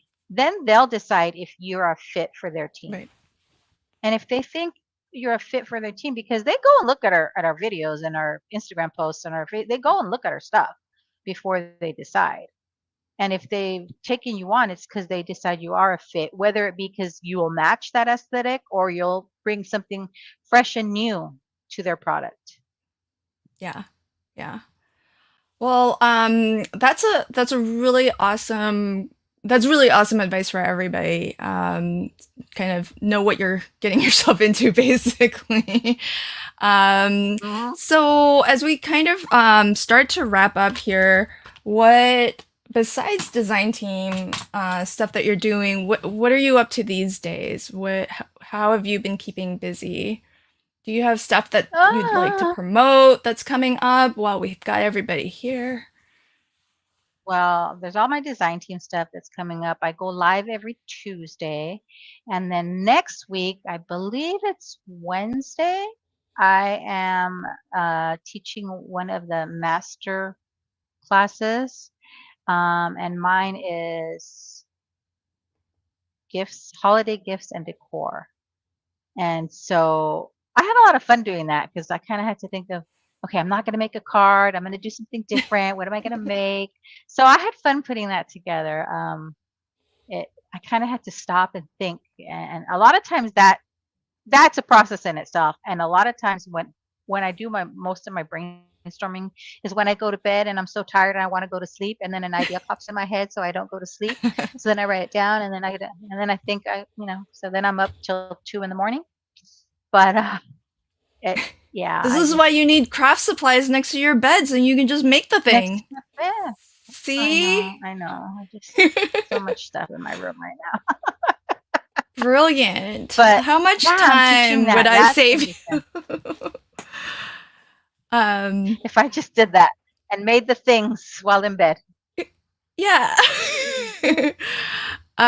So this is what Yvette is talking about here. Her class. So I can't believe it's coming up next I week know. already. Yay. So yes, next Monday, a week from today, in fact, is the start of the Easy Holiday Crafting Masterclass Week. And this is a series of workshops that some of my amazing crafty friends like Yvette are teaching. And this is Yvette's class. You will have probably seen links to the mystery box because there's 3 different ways that you can enroll in Yvette's class, which is like, look at all the things she's teaching: gift bags, personalized tags, place setting, ornaments. I mean, all things. I know it's only October, but a lot of us are focused on the holidays right now. So, I Planning mean, ahead. We're planning ahead. You've been doing your grandbaby albums since like the beginning of the year, Since it feels. January. Yeah. Still not done. So And then I added another project. So so some of us have started well before now, but if this is a good time to kind of get a lot of ideas for your holiday crafting. We're gonna have a lot of different classes, and for each different class, there's 3 different ways that you can enroll in the class. You can just get the class, that one individual class by itself. You can get the all access pass, which includes all 7 classes. So from next Monday, the 21st through the 27th, each day, one class will kind of have its initial airing. So in during that initial airing, and 2 of the classes are actually recorded live. But during the first airing, we'll have a live chat so you can talk, and if the instructors are available to be in the chat, then you can ask them questions, and there'll be a nice kind of fun experience. But all of these classes will be available on demand afterwards, so you can get this even after masterclass week. but like to make an event of the first airing of all of these classes. And so Yvette's class is on the 23rd at 4 p.m. Pacific.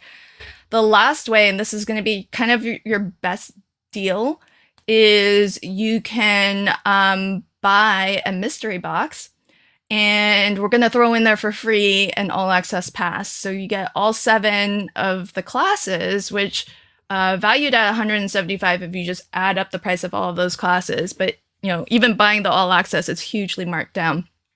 But we're going to toss all of that in for free with a mystery box of actual craft goodies. So physical products that will be sent to you.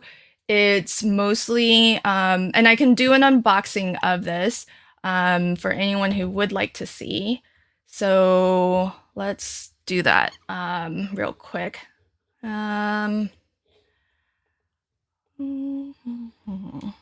And so here is a box, and this is just one example. We have about a dozen left, I think, and once they're done, they're done, because I'm not a company, I don't produce anything. So what you're gonna get when you buy a mystery box is some handmade cards from the instructors who are teaching at this masterclass. So how come I don't have any of your cards in here, Yvette? I have no idea. Yeah, that's weird. I picked a box that doesn't have any of your cards in here. And that was very rude of me. Very, very, very rude. My apologies, but you will get, I'll have to reorganize these cards. You will get some cards from Yvette. Every time I've done an unboxing on my channel, by the way, it's been a different box, just so that I can show you. If you go back and watch any of my I've only ever done these unboxings live, so go back and watch various other live streams. You'll see unboxings, but you're gonna get some actual craft supplies, and it's gonna come from a variety of different brands. So we've got a stencil, 3D embossing folder, pixie dust designs. For the most part, these are going to be new, but some of them might be very gently used, and some might be new in their packaging, and some might be new but not in their original packaging. It just depends, because sometimes as designers who craft with a lot of things, the first thing some of us do is kind of take it out and put it in our own storage system. And so you might find, like, these are Crafter's Companion, and they're actually new, but they're from Gaz, who shipped them to me from the UK, and he wanted to ship as much as possible. And so he took them all out of their original packaging so that he could ship me more. And this is one of Yvette's. I love her system. What do the dots mean? I've been wanting to ask you. So the green dot means I put it in my spreadsheet, and the orange dot means it has a coordinating die. Oh my gosh. Look at how organized she is, folks. It does indeed have a coordinating die. Her system works. And what's really great is that, I mean, some of these companies, some of these products are retired, and so you might not even be able to find some of these gems anymore. And Charlene says, Yvette, my organized little heart loves you. I know, for real, right? I feel the same. Then you'll get a zipper pouch with my Easy Wonder Masterclass. Although we've changed the name, it's Easy Holiday Crafting Masterclass, but a nice little zipper pouch of lots of goodies. This one happens to have a Nuvo drop. Not all of them will have the same things, but some embellishments, tags. This one has some action wobblers, sample of ribbon, and then everybody's going to get a collectible button pin for this masterclass. And so you'll have that. It's a nice large, I mean, look at how much I was able to fit in this. It's a nice large pouch. And then you're going to get the equivalent of 2 full paper pads, but they're not going to actually be 2 full paper pads in the sense that you're going to get actually a variety, a pack of papers. So what I've done is taken, usually I aimed for 4 sheets from each paper collection. And so you'll have papers from different brands, and you'll have papers from different paper pads within that brand. So that was Cat Scrappiness. This one is Not Too Shabby. And because you're not gonna get like a single sheet from one paper collection. You'll get 3 to 4. That way, when you craft, you'll have some coordinating papers to craft with from the same collection. And it's a nice little sampler so that you can actually try out these different brands and see what you like. And I always think it's kind of nice to have like bite-sized amounts of things and then you're done, you know, kind of done with it. And so I think it'll be easy to kind of smash these papers because it's a workable amount. Like 4 sheets, you could 4 sheets, you can get yourself through most of a KCC challenge. So pretty much. Yeah, you just need to add a couple more sheets and for anyone who wants it, the link that's in the chat is Yvette's affiliate link, because I do have an affiliate program where folks like Yvette who have contributed to this or helped to promote it can earn affiliate money. So that was the first one. So it's 24 sheets. That's the first one. This is the second one. One of them will always have some coordinating ephemera with the papers. And again, it's going to be a combination of different paper collections from different brands. There's some from Basic Gray, Not Too Shabby, My Favorite Things. Some of the boxes have Graphic 45, Echo Park, Doodlebug. Like I've got brands from all over the place, and a lot of them, like Polka Doodles, I don't always know where they all came from. Some of them I recognize, some I don't, and some were kind of donated to me by the instructors of this masterclass. Now, the contents in these mystery boxes have nothing to do with masterclass. It's just a way for us to basically de-stash some of the goodies that have been sitting around in our craft rooms that, the reality is we're not going to get around to crafting with them. If we're being really honest with ourselves. And so we'd much rather see them go to, a nice home where they can get used. And with the holidays coming up, if you have crafty friends that, you don't know what's in their stash, you don't know what to get them, this might be a great thing to pick up, because you can maybe fish through this and like keep the things that you want to keep and then gift the things that maybe your friend might like to craft with.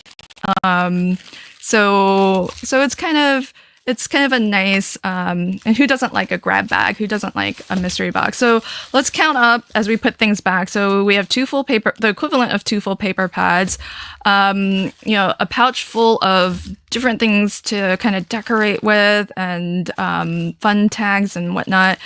We've got a rubber stamp set from Stampin' Up. 1, 2, 3, and some of these are stamp and dies, but we'll say 3, 4, 5, 6, 7, 8, 9, 10, 11. So 12 goodies. Some of those were stamp and dies, which maybe count double in some people's math. So a lot of items. Plus, on top of that, some handmade cards by us. These are cards not signed. So these are cards with their coordinating envelopes for you to use, for you to give. And for anyone who buys a box today, well, depending on if there's multiple orders, I'll make more. But if anyone buys a box today, I will throw this in. And I'm planning on making more that are Christmas themed. So if there are multiple orders today, everybody will have one. Maybe. I don't know. I don't know if I want to commit to that just in case there's like a flood of orders. But this is a folio that is, this one happens to be Halloween themed.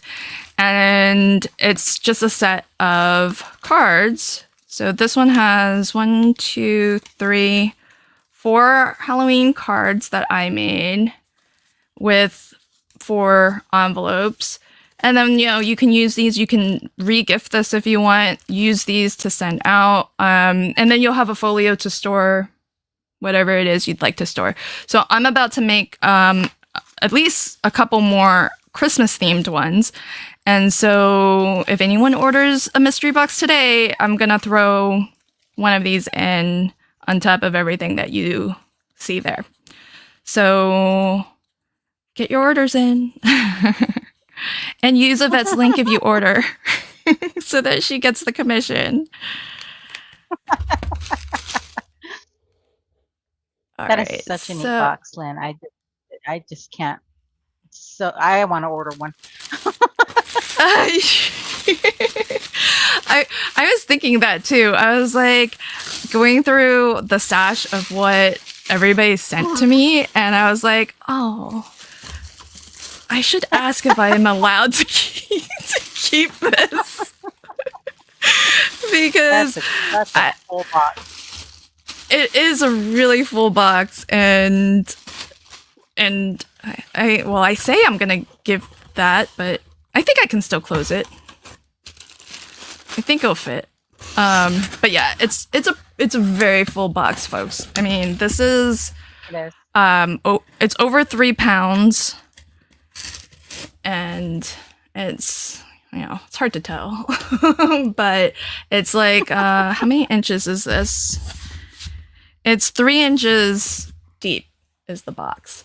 So really super grateful to all of the instructors for teaching at masterclass and for contributing to the mystery box. Lala had the pouch custom printed for us, and so it's all made it very, very special. So really, I can't promise that every future masterclass is going to have a custom pouch. That was a very one-time thing. So whoever gets these boxes are going to be really lucky because Lala can't teach at every single master class. So as much as I would love her to, but the classes are pretty awesome. Oh, I want to show this.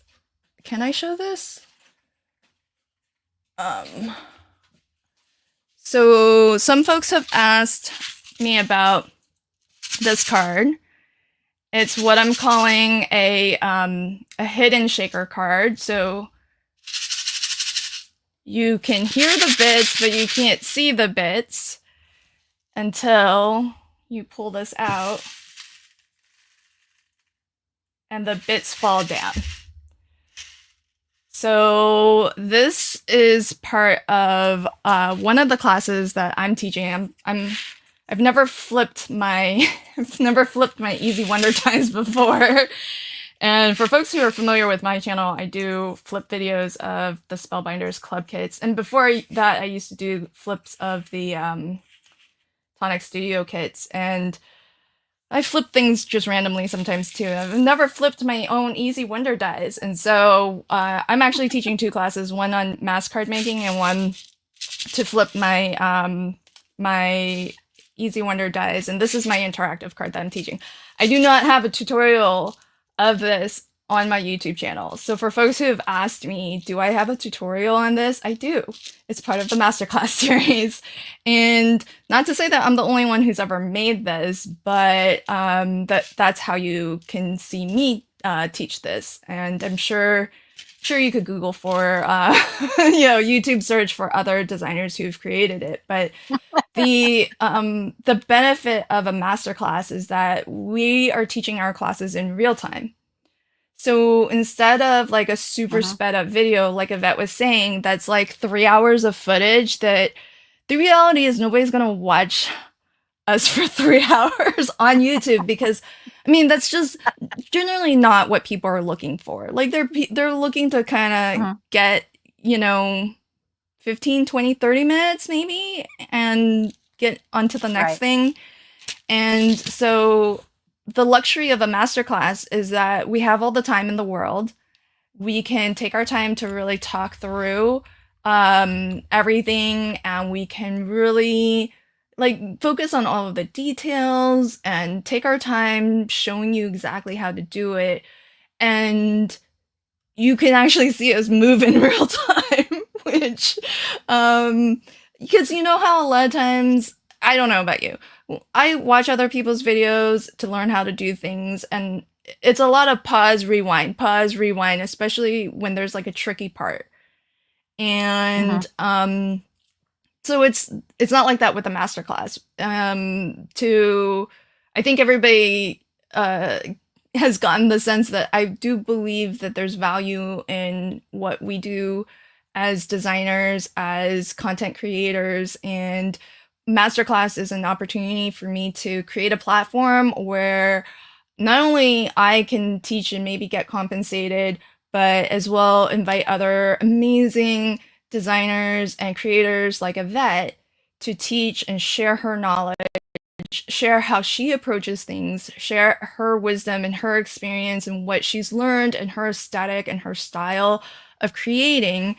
And it's not just about trying to promote a certain product. It's not just about trying to push the latest and greatest of anything. It's not even about a specific product. I mean, we want you all to be to hopefully take away from each masterclass something that you can take into your next project, whatever it is. Certainly, it would be great, for you to learn, how to make this specific card, but Mm-hmm. hopefully you walk away with just some general principles that are also valuable that you can apply to whatever your next project is. And that's what masterclass is all about. It's becoming a better crafter, learning our craft together and teaching each other. I'm really excited to learn about, and it's not just cards. Like Yvette's class is like you saw the list of things Yvette's teaching. It's how to take your craft to this whole other level and in other ways. And for example, Lala's going to be teaching a class on memory keeping holiday album, and I actually just got finished like reviewing all of her class materials. It's pretty amazing. So really, really excited for all of that. So I hope you all can join if you want to learn more. Pop on over to my website and start that journey here with the mystery box and click whatever you do. Just start with that link so that if you have cookies set, then whether you make a purchase now or 30 days from now, that will get credit for it. And so, because like I feel for companies, I don't mind being transparent with you all.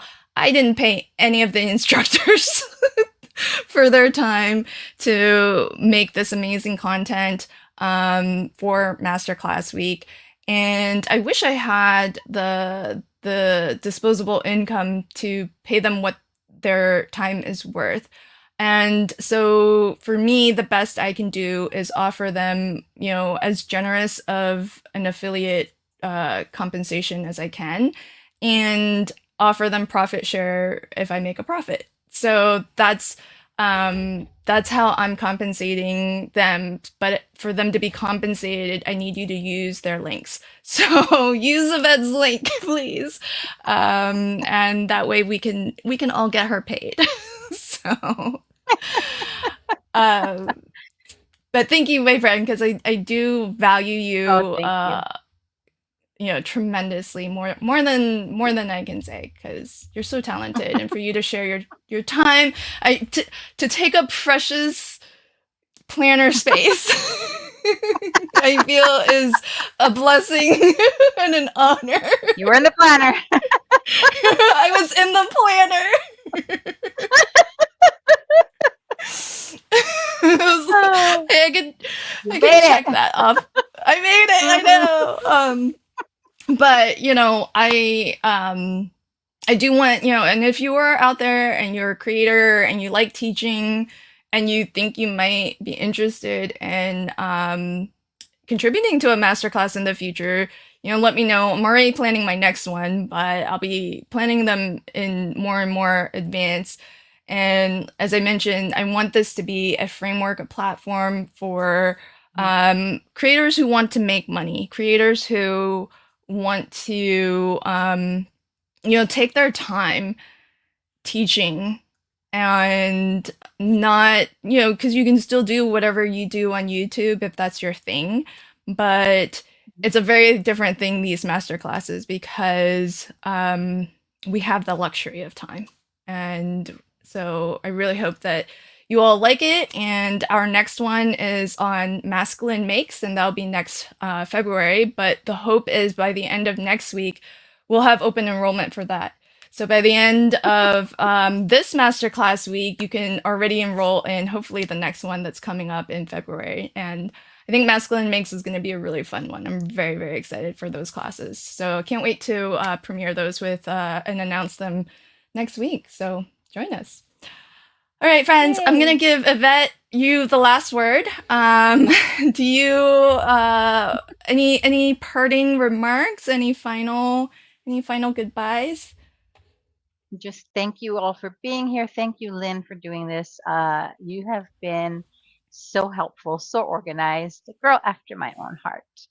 And it really makes it easy to get things done. And I can do my best. And I know I don't have to worry about scheduling and such. So I appreciate you. I appreciate all our friends watching. I appreciate each and every one of you more than you'll ever know. So thank you. Oh. Thank you, my friend. And before I let everybody go, this has been put into the live chat, but do pop on over to Yvette's channel. She is Yvette Olea Creates here on YouTube, and you want to check her out because she posts so many videos to her channel. She's a busy, busy crafter, this one. And not only that, she goes live every Tuesday on her channel, so you have an opportunity to chat with her and get to know her better from her own live stream. So tune into that every Tuesday. And she goes live as a guest on multiple different people's channels. So you'll find Yvette everywhere because she's a good booking as a guest. Everybody wants Yvette on their channel. So So sweet. Oh, thank you. thank you, my friend. All right. Thanks for doing face cam with me as well.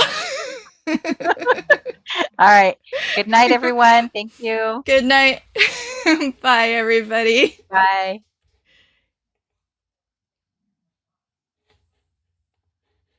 How do I end my stream?